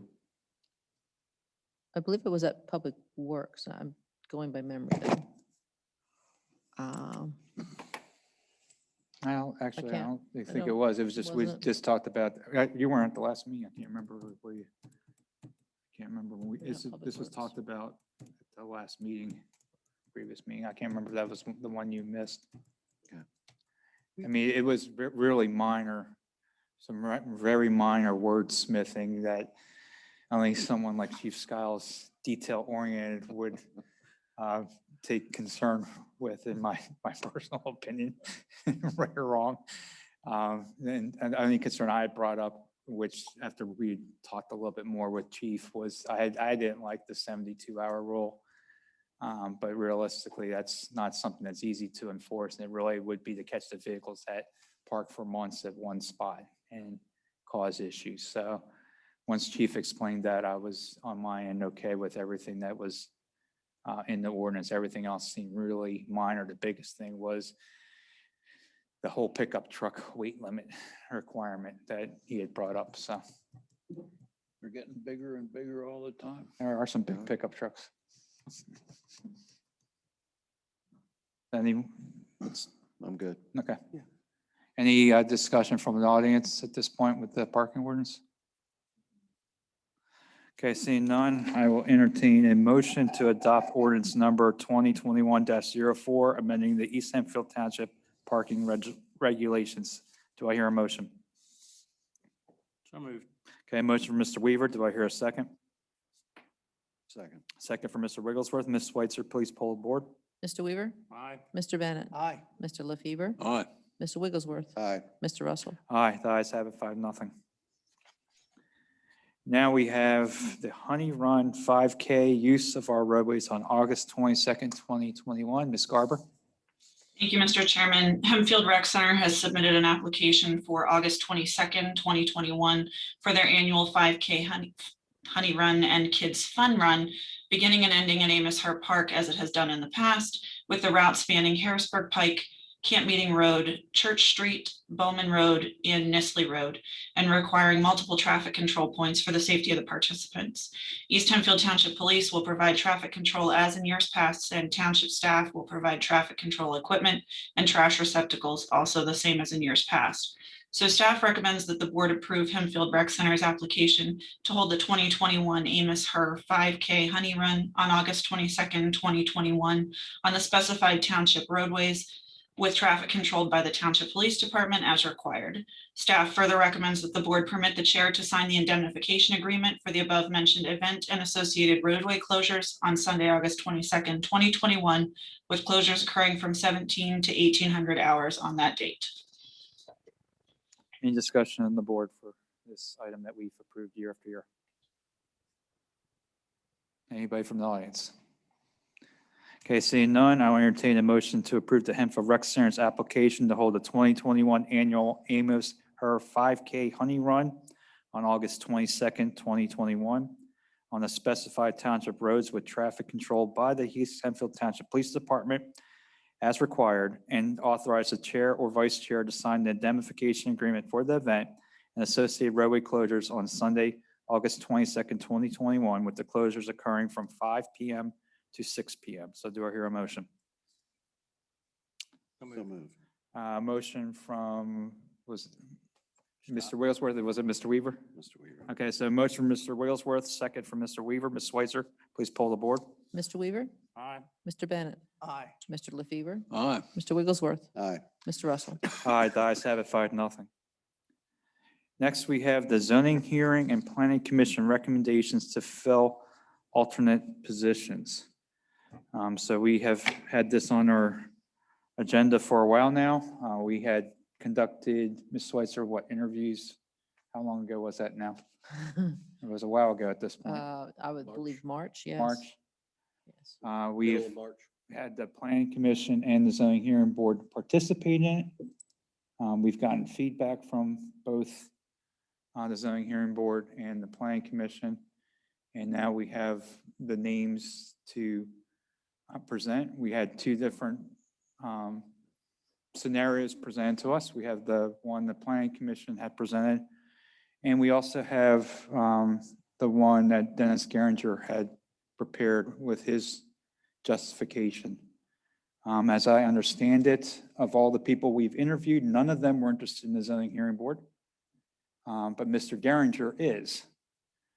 So with that, I would like to actually use the chair's privilege. I want to read Mr. Geringer's email address to everybody, because I have to admit that is the way I would like to proceed, but we can discuss the alternative. So we had from Mr. Geringer, these are Mr. Geringer's words. These are my thoughts on the applicants for the Planning Commission and Zoning Hearing Board position. Please feel free to share this email with the Board of Supervisors. The attributes for a zoning hearing board member: the ability to share a fair and equitable application and administration of the zoning ordinance, impartiality in the appearance and in practice, self-awareness to recognize when recusal would be appropriate either for substance or appearance, even if that member believes he or she could act impartially on an application, ability to enforce the zoning ordinance as written, not the way members wished it were written, realization that members do not have the power to make any alterations or amendments to the zoning ordinance and must enforce it as written, communicate identified problems with the zoning ordinance to the governing body, that being the Board of Supervisors, possess the skills necessary in interacting with the public, including patience and communication skills, acknowledge the personal opinions are subordinate to the provisions of the zoning ordinance and that the duty is to effectuate the terms of the zoning ordinance terms. Attributes of a planning commission member, the skill of listening to what others have to say, have knowledge and understanding of the community issues or ordinances, be fair and open-minded, be prepared for all agenda items, ability for public speaking and communicate well, analytic ability and relevant experience or background in the township. So in his opinion, our first two applicants fell short of the attributes for both positions. One was young and had education in planning, but he lacked the practical experience, which only comes with time. The township should not forego the needs of attributes to educate members. These individuals should be graciously thanked in the interest and encouraged to actively be active members in our community. And then the other one was Mr. Rush was one of our interviewees as an only applicant that has a working knowledge of the zoning hearing board. The concern with Mr. Rush was a conflict of interest and the ability to attend meetings. And then Mr. Garinger went on to state, as an alternative approach to filling the zoning hearing board positions, I suggest being Mr. Garinger appointing himself as the alternate member. Mr. Garinger, being Mr. Garinger, have experience preparing and presenting applications and network expert witness testimony before many zoning hearing boards. Mr. Garinger, written many development regulations and respect the need for enforcement of regulations. However, Mr. Garinger, would need to resign from the Planning Commission and the Industrial Development Authority, and this is something I'm willing to resign if the township benefits from the decision. I acknowledge, Mr. Garinger, that the zoning hearing board is much more difficult position to serve. And then he went on to say, my qualifications for the Planning Commission to appoint in the order of preference is Michael Rush, John Spangler, and Josh Boltby. So that was what Mr. Garinger had presented, which is different than what our two boards are asking at this point. In full disclosure, they ranked the 4 of the interviewees ahead of Mr. Garinger for zoning hearing board. But Mr. Garinger, by default, is the only one interested. So that kind of narrows that list down very easily at this point. Good for us, yes. And on the Planning Commission, they did have a different order, which you guys have read in your packet. So I will open that up now for discussion at this point. I would offer that we have a judicial branch, as it were, of the Township Zoning Hearing Board. We have a legislative, and that's the Board of Supervisors. Those are the two primary. The Planning Commission is in a support organization or group. Mr. Garinger far and away has the experience that he could serve this township just about anywhere. But I believe he would be best suited in the Judicial Zoning Hearing Board, where there are difficult decisions, often with applicants pursuing their interests and desires, and it needs to be weighed against code and proper results. So I'm very much in support of Mr. Garinger for the Zoning Hearing Board as an alternate. And yes, he would then be leaving the Planning Commission. I have felt Mr. Rush has an experience quotient that would be an asset to the Planning Commission. The question of his attending, I think, could be managed, that if in fact he is appointed and it proves that it doesn't work for him, then he would be asked to resign, and I think he would understand and agree to that. I think he has the best educational preparation to support the Planning Commission. I'm ambivalent, I guess, about the other planning commission appointments. I did like when I challenged the gentleman that lives along Running Pump, thank you, Mr. Boulaby, that I challenged him about the development that came in behind his property, and I expected he'd be sensitive. And I thought his answer was fair and understanding the kind of decisions one has to make here for the township at large against your own personal feelings. So I guess I would then also support Mr. Joshua Boulaby for Planning Commission. And then we had Mr. Spangler was the third one. Is there anybody else for comment at this point? Can I? Mr. LaFever, I just want to echo what you said, and I just want to give kudos to Mr. Geringer for the way he handles himself at these meetings. Very diplomatic. He's extremely knowledgeable, and he could be easily intimidating to other members and to the public. And I've found that not to be the case.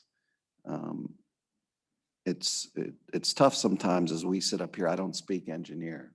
I know we have two board members that speak engineer, and it gets a little, it can be a little difficult at times, but I think he does a good job of offering a common sense explanation to people.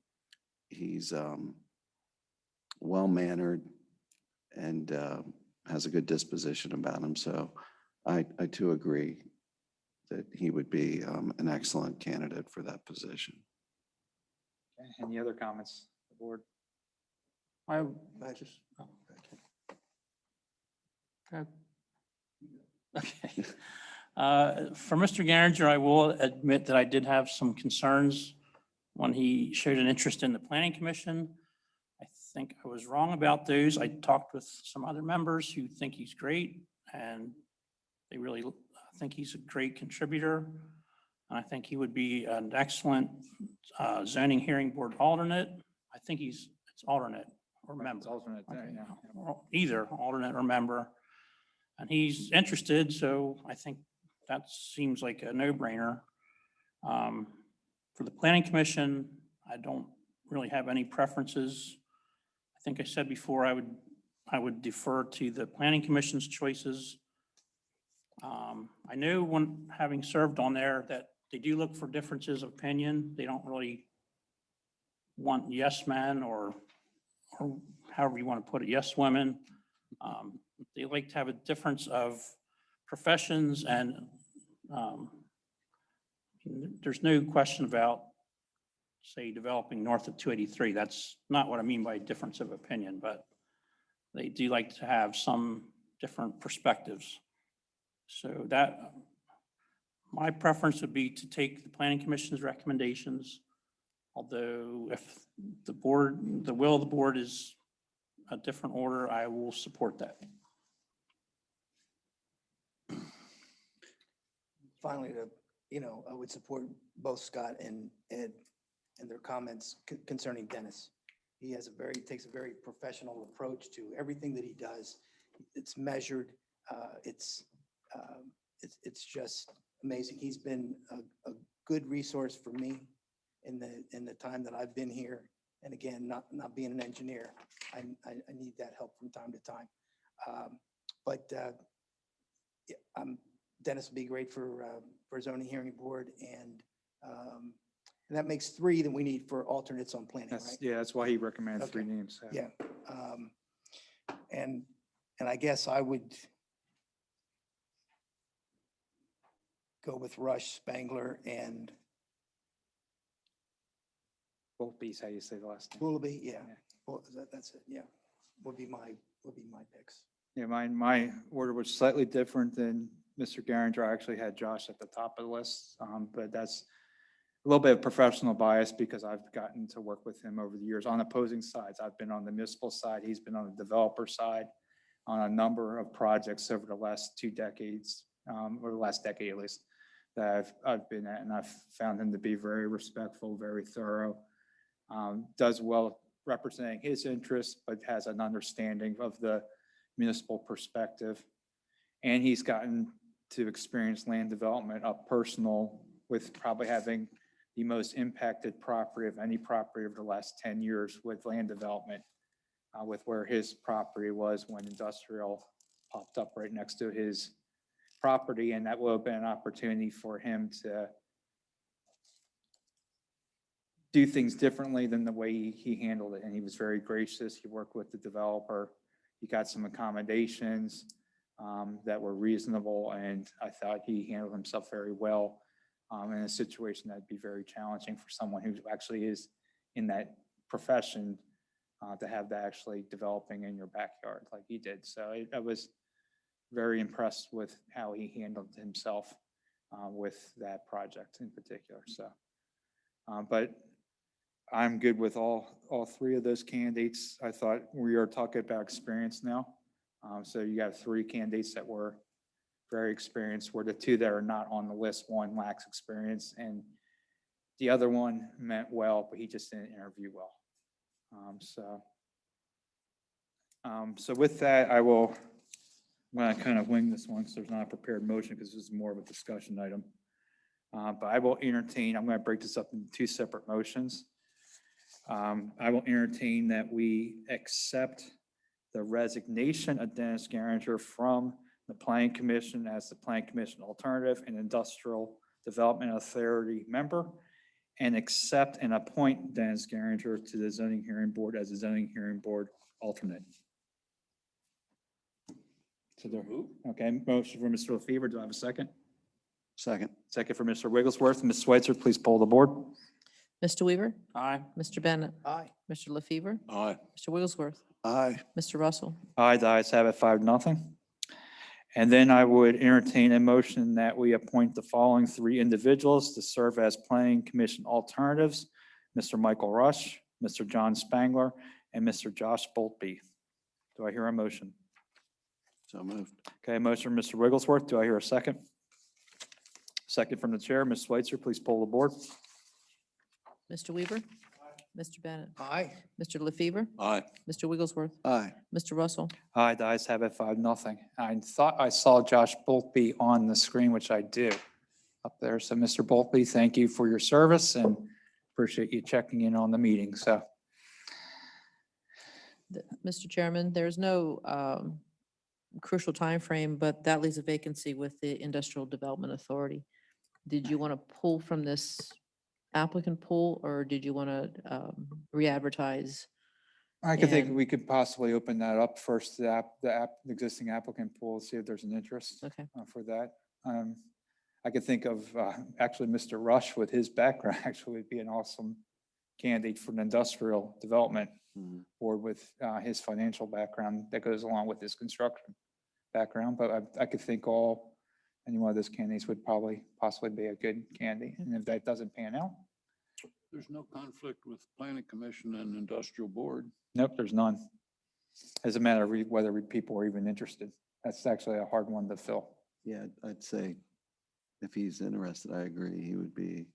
His resume is outstanding. For that type of work. Right. Because it's heavy on the real estate. And so that's his background. So that would be, they wouldn't necessarily miss a beat with Mr. Garinger dropping off if he came on board. But any one of those three individuals would probably make a good candidate for it.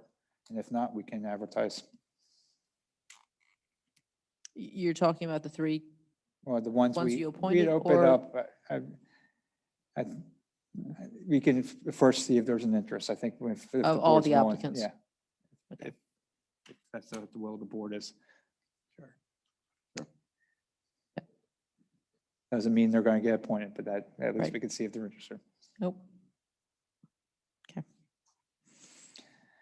Okay, so moving on the agenda, I see no old business. I see no new business. Any new business at this point? Okay, seeing none, we're going to go to the manager's report. Ms. Switzer?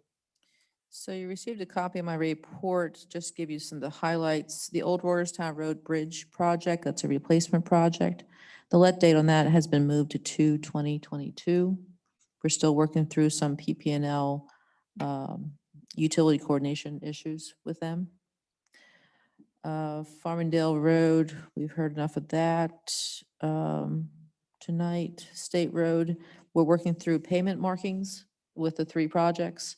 There's going to be a meeting, I believe, tomorrow with Perry Madonna to make sure that coordination happens as they continue their wearing courses. Dismayed to let you know that the zoning officer, Colin Seesholtz, has accepted a position with East Lampeter Township as a director of planning. So he is leaving as of June 8th. We have spoken to the Development Services Technician, Nathaniel Sturgis. He has expressed an interest in accepting the position of zoning hearing officer. So he will be taking over for Colin as of the 7th. That then leaves a vacancy with the Development Services Technician. I talked to John regarding the department, and we've decided that it's going to be an administrative position and part-time, 25 hours a week, to handle the correspondence and the tracking of plans and permits of that department. So that position will be advertised. We have not found a person for that yet. We did have a pension. I think if just for the whole board, I would like to thank, and we could pass back to Colin, his service to the township. He's a very bright young individual. He's going to be sorely missed, and East Lampeter's, our loss is East Lampeter's gain at this point. And correct. Obviously, he's stepping up into the next level position with East Lampeter now going through transition themselves. So right. I personally wish him well, and I thought he's done a very good job with the township. So if we could express that to him, that would be appreciated. Will do.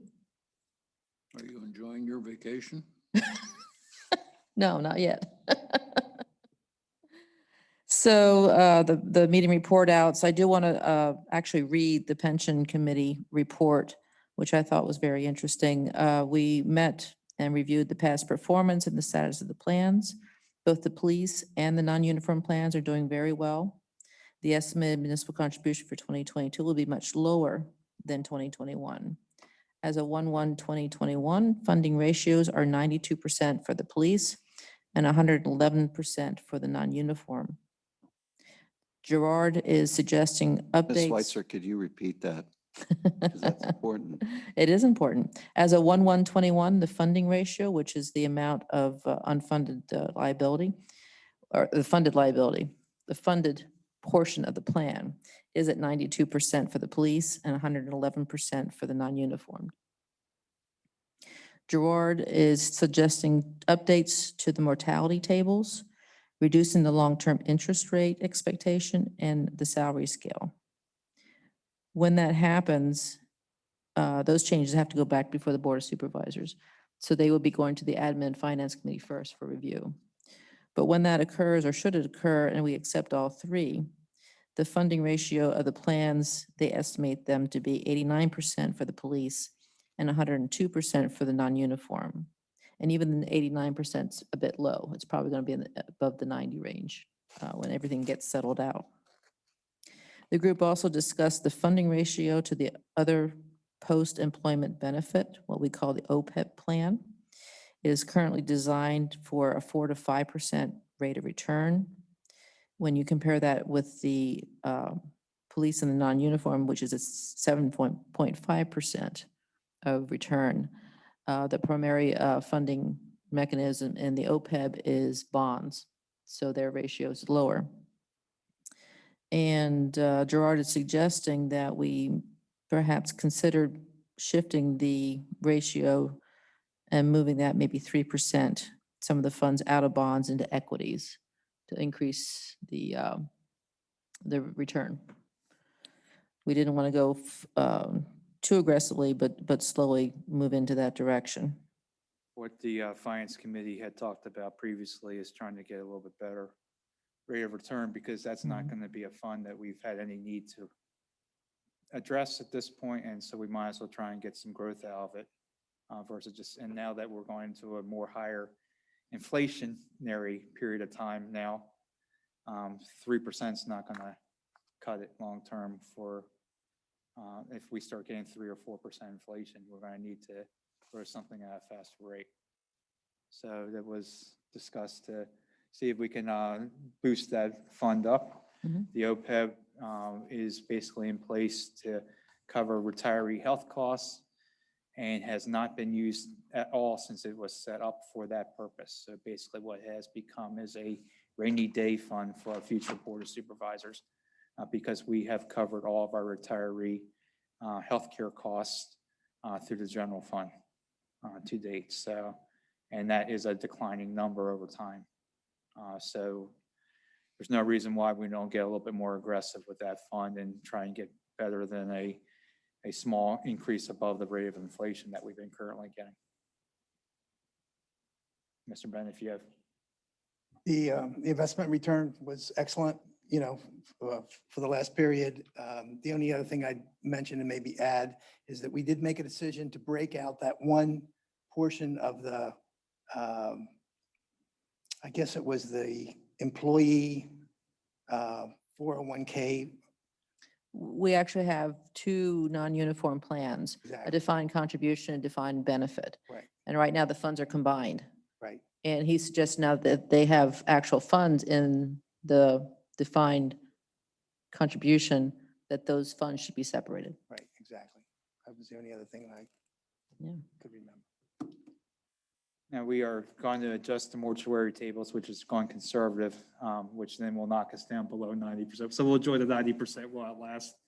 But that's, you know, we go conservative, very conservative at this point with our pension. That's not a bad thing at this point.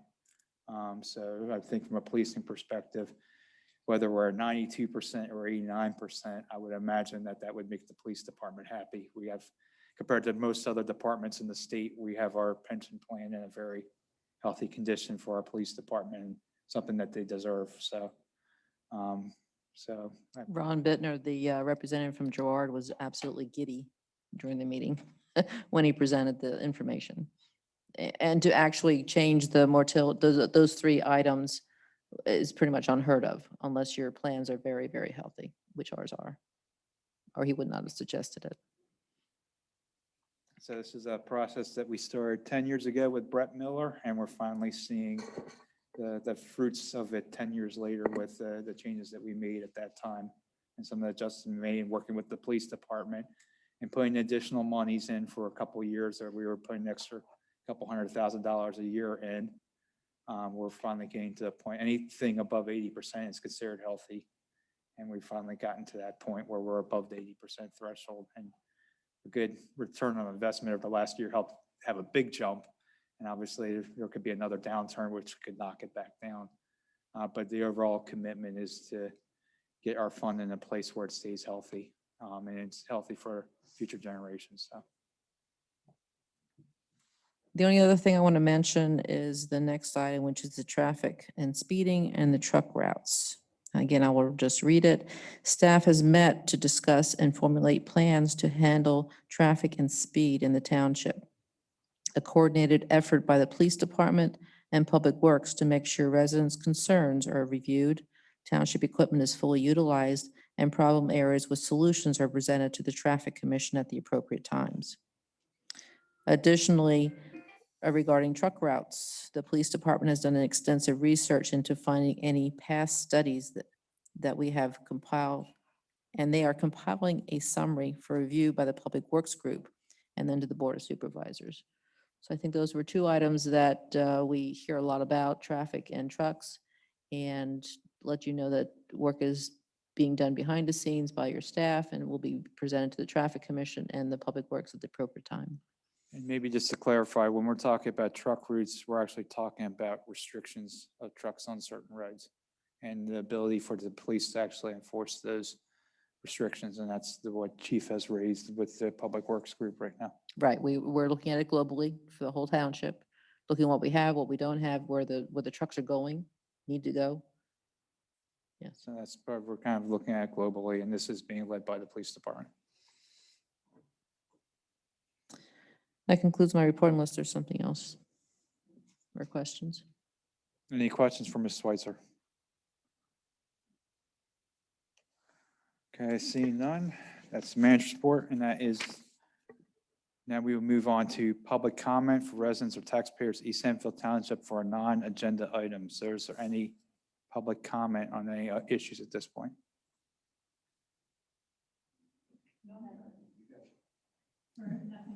Yeah, again, you have to come forward so anybody that is listening on Zoom can hear. The traffic commission is going to meet Next meeting. next week. Yeah, they meet every other the second Wednesday meeting of each month is when the traffic Okay. commission meets. I'll be here. The third, that's what I thought. I read the third, so. Right. So it's going to be next week? But it's the second meeting of the No. month, second meeting, not the Right, second, right. yeah. All right, because I'll cover things there, but as to what she said too. Sure. I saw surveyors on Centerville Road. Mhm. Plus I read a blurb as to a meeting that you approved the surveyors. What are you trying to do? What are you thinking about Centerville Road from Harrisburg Pike to, I don't know if they surveyed all the way past Knoll Road? You're talking about from Harrisburg Pike to Knoll Road or from, Yeah, from Harrisburg Pike to Knoll Road. I'm I not aware, surveyors. there's no township projects at this point. so They what's weren't this- our surveyors, I don't believe. They weren't? I wouldn't know No, what they when we were. talk about Centerville Road, we're talking from Marietta to Columbia. That's the township project. Right, but I saw surveyors. They So did could my be, neighbors. It was after that blurb in one of the write-ups in the paper after the meeting. And I thought that it was, you mentioned, I thought it was from Harrisburg Pike to Knoll Road. There's no plan, No? there's no Okay. township plan. They could have been serving for private property lines. you but- might be referring to what we refer to as the Harrisburg ditch and the leg behind DMA, which goes further up Centerville, but it's actually a drainage ditch behind a David lot of the Miller. property owners. And it comes down and feeds into a drainage swale or ditch that we own, the township owns, right off of Harrisburg Pike. That might have been what it was. But if you saw the surveyors, Yeah, they parked on Chapel Forge at the corner. And they got out and they were doing all these survey things on Centerville. I don't know who that was. I said the only projects we have for Centerville are from Marietta Good. Right. And we do have, as Ms. Swedger pointed out, a drainage project, but it's not really necessarily Centerville. Okay. It's the properties along that would be the southwest corner of Harrisburg Pike and Centerville. There's a drainage swale that makes a 90, and there's like that culvert by Oak Leaf Manor. Mhm. That goes underneath Harrisburg Pike. We're cleaning out that swale. That's a township project, the stormwater project. Right. So I can put my next door neighbors, my neighbors at ease. Yeah.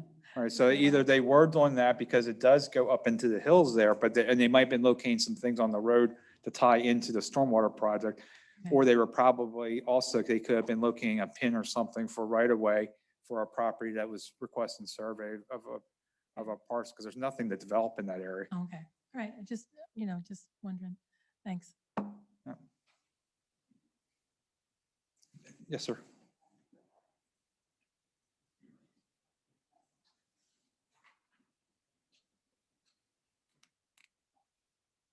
I want to say thank you for some of the comments that were made this evening to the developers of the cluster development. But as you all know, you've seen me here at these meetings, and a lot of considerable of time of mine and my neighbors to be aware of what's happening on that property. And I guess I'm just throwing this out publicly. At what point, we keep coming to these meetings, but I don't really think any of us feel that our concerns about some of the things, I realize that you have to do what you have to do with the traffic management and the stormwater management. But at what point are they able to now start developing? Or at what point do we get to talk about protecting the property borders and having green privacy type things? It just seems that either there's no real clear information out there for a homeowner. We're not rich by any stretch of the imagination. I think even the judge pointed out in the decision that why didn't the homeowners go out and get a lawyer? At that point, we came to the supervisors, which is what we thought we were supposed to do as our representatives.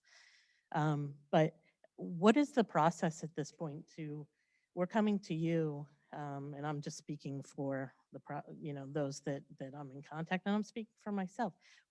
Where in this process do some of the protections or conversations or development services or whoever it is, I think John may think I'm a PITA, but somebody's gotta speak up, and we keep coming, and we're told we can only talk about what's on the agenda. And please explain to us, explain to me, what's the next step? Where does the homeowners that border up to this have the opportunity to have something to help protect us? Because right now, I don't think any of us feel, even though there's lots of engineering explanations out there, I think there's a lot of concern. I think the word at the Planning Commission, I think Mr. Cook said it was so many times that it's a challenging site. We've all talked about how challenging it is for how many years since this whole thing started. And I realize something's going to be developed, but what's the next step? Somebody please, what are the steps that help protect the homeowner? Well, I think I'll take a step back. We lost in court. Yes, I understand that, but that So, doesn't mean that. But we lost in court. We tried our best. We had our concerns. We raised them. We lost. We didn't agree with the judge's decision. But when the judge did that, what it became called is by right development. And what that means is they have to follow the ordinance. And so the protections that you have are just basically the basics of what are in the ordinance between one residential property to another, which is not that much.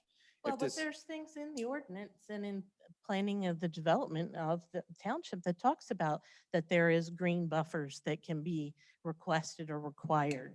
Right. That there are specific things in there, but where in the process does that fit That's in? all going through what you've done. All this was preliminary approval. There's still final approval that has to occur.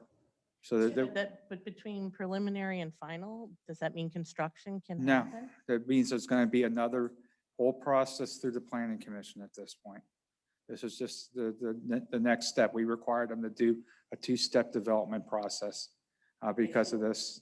How do we continue to make our You concerns- participate in the plan. The planning commission meetings are where all the debate and discussion occurs.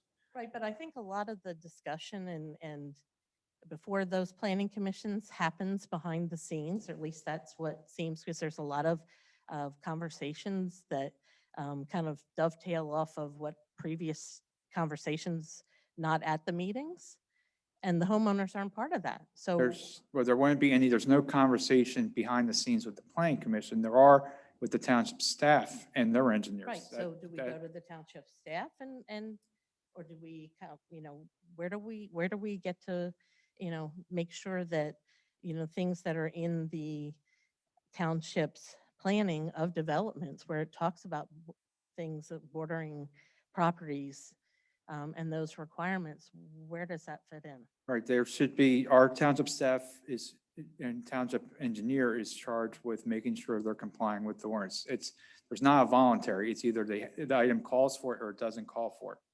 And they have to provide the items that are required in our ordinance, or they come to the Board of Supervisors and they request modifications, which screening was not one of them. So they have a requirement to produce per the ordinance, but it's a black and white document. There's not a gray area where we can request the developer to do something. Either the developer has to do it or he doesn't have to do it. And if you have any specific questions, that's what we have Mr. Beck and our development staff for at this point. Otherwise, it's when it gets presented to the planning commission. They will spend a lot more time than what we do up here as a board. We kind of serve more like a judge at this point. Basically, my questions to our engineer is, have they complied with the ordinance? Is there anything they need relief from? Why do they need the relief from? That's why we discussed tonight some of the waiver requests that's getting relief. Is the relief reasonable? Those are all the things that we at our level, that getting down into the nitty gritty about screening and those kind of things, that's handled at the the planning commission meeting. So that's the point where that occurs. We don't Right, spend but hours that's- on a That's plan. presented from the John's area then. The reviewing of the plans versus what our township documents require. Mrs. Haley, what do you want to see? What is it that you'd like to see there? The neighbors would like to see that there's some kind of green screening. Can you come back to us with specifics? Can you email us like, a specific? How to say there's the fast growing are those, it starts with an A. There's a plant that can be there. Or whether there's, I don't know that we all went fencing, but that's mutually decided, but I think a green screen would be better. And or protection of the existing trees that are there. I mean, Lindana side may have, but when we have a tree that is, 100 and some inches around. And that property dates back to, I traced it back to the early, it's really old. And so, I'm just asking for, I feel like I'm trying to find the right route to make sure our voices are heard and that I go in and I read the documents that are there from the township. But I don't hear any of those things being talked about. So I just don't want to think that we've gotten so far down the road that, the neighbors aren't being heard about that. So it would be my recommendation that you put like specifics in place and keep in mind, private property owners do have rights. So they own the property. The only way to fully control a piece of property is to own it. I But realize they have the right to develop. Sure. I'm past the point that, Right. I'm just trying to make sure that. So my hope would be that you understand, we want the least amount of impact to the neighbors as possible. Everybody on this board, no matter how they voted tonight, wants that. And I think everybody has tried to take great care in how we've gotten to this point, but we've also got to be careful that we don't create frivolous lawsuits that we're going to spend. I completely understand that, but that's you all speaking. Sure. It's not the developer speaking. So again, I would say come up with a specific list, try to make it reasonable, and make it common sense, and send it to us. We can actually send it to staff, send it to John, and, we can also take a look at it and, it can be brought up at the planning commission as well. But it's tough, like when you're one neighbor and, I remember back when we were at the conditional use hearing, we heard a lot of neighbors, a lot of what they talked about, we have no jurisdiction over, looking at the wildlife, right, like a lot of the things. But we can, make requests of the developer, not to say that he will or won't. And again, tonight, when I was asking them, that's going to be their prerogative. Hopefully they will take into account what we said and they will try to minimize the drive and make it more narrow, but we can request screening from them as well. And oftentimes they do wish to work with us and they do wish to work with neighbors. So I would just recommend be specific what you're asking for. And we did dig our heels in on two of those requests, the stormwater request with the detention basin and the site distance request. Had they not addressed those tonight like they did, that would have actually been grounds for us to disapprove the plan. And they knew that. So that's why they spent all this time. They had all their engineers. That's why our engineers were there to talk about those two specific items. Those were both what you call showstopper items where we would have had the authority to deny a plan set. And we would have most likely survived the court challenge. The moment they addressed those, that's when we lost all ability to truly deny a plan set without getting sued and lose again. So now we're at the point of just trying to work with them, trying to do the best we can to protect the residents and get with the hand that we've been dealt at this point. That's really what our goal is. We understand it. We don't like what's occurring on that site at all. I mean, I think we made that pretty clear as an entire board at that conditional use hearing. We were not thrilled by it. We didn't like the process. I don't agree with the judge's decision, but that's all beyond us now. Now, we're at the point of just trying to work with the developer, protect the residents as best as we can, with really one hand tied behind our back now at this point, which is what we're facing with. But as long as it gets to these concerns get to the planning commission, because I was at that planning commission meeting, and basically they can only discuss what is on the agenda, and they all approved and sent it to you all with approvals to pass the situation this evening. So, I just want to continue to, we want to work with them as well, and it may not seem like that, but I'm going to let my husband speak next, and it's a new public comment, but I do want to correct something. It was that I previously said it wasn't the minutes from May 19th. It was the minutes from the 26th, that the date was incorrect. So my mistake, but I appreciate you all listening. I'm not trying to keep you here extra late, but I think there was a lot of things that contributed to this happening. It's water under the bridge, but we need to make the best of the situation for everyone. We appreciate your feedback, and like I said, we encourage you to do what Mr. Wigglesworth suggested, which is put a list together, keep it reasonable, submit to township staff, and then we can make sure that either those are being addressed, or if they are being addressed, at least present, here's how it's being done, so that you have a little bit more comfort level that that item's being taken care of, so.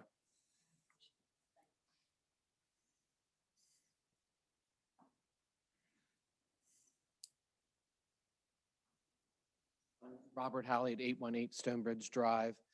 I appreciate you having the concern of all of our neighbors, and especially in Centerville Commons.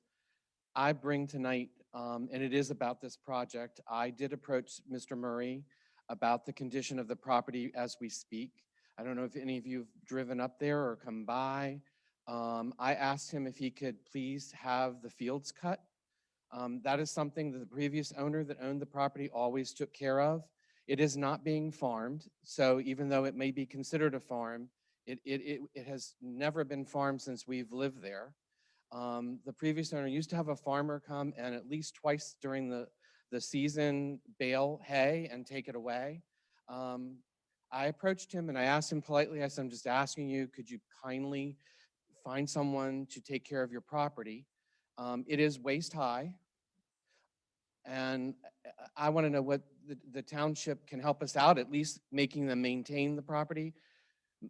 Many times we've wanted to speak up about this as well. When the house was torn down, they did leave a hole in the ground. The foundation was removed, but the hole is still there. That is a liability for them, so they can worry about that. But they put a bunch of junk in there. My neighbor next door still didn't get there was a chicken coop and a barn that didn't totally get cleaned up there. But I'm more concerned now because of, mosquitoes and God knows what's in the field at this point. We know the fox lives there because she comes out in the evening to find food. So I would like to know what the township can do to help us to have them maintain the property until they get to their final phase of what are starting to move earth.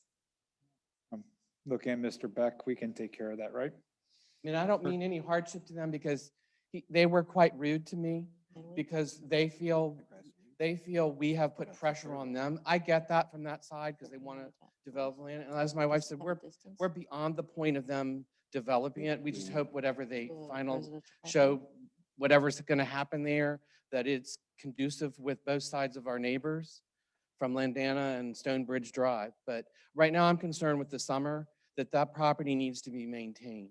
It's not fair to the houses that are on Knoll. It's not fair to all the houses that are on Stonebridge Drive because there's a couple homes with young kids. And I know they're going to put up no trespassing signs because that's one of the things they came right back at me with. I don't go on that property unless I've got to pick up limbs or something, but it's right now it needs attention. Okay. And I'd appreciate the township to help us get that cleaned up. Your complaint's noted and we'll be taken care of. Thank you. Thank you. And if I can just interject, I've talked about the previous owner, but Mr. Murray did have some somebody come through while there was a renter in the home that was since demolished. So he knows what the field can look like. So, yeah, it truly is a safe, with what they, if someone falls in one of those holes from the buildings, they could certainly impale themselves. And there are residents around there that do come up that, I had one the other day, I have a garden that's close to the property line with the hedge, and there was a young man on a bicycle. So kids come up in there, you know, it's only natural, even though they're gonna put no trespassing signs on. But she made that very clear. And that's their prerogative. You know, but from a safety standpoint, it's a problem.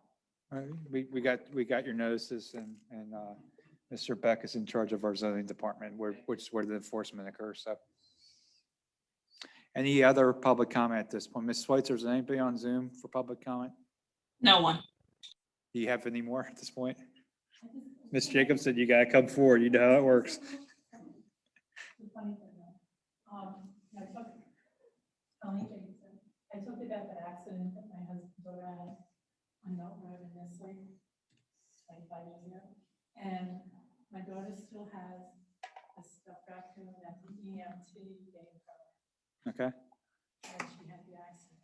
When the accident happened, she was just one, but she always, you know, has that, where she took it around the world with her, you know? Okay. Just want to say thank you to the EMT. Okay. Thank you.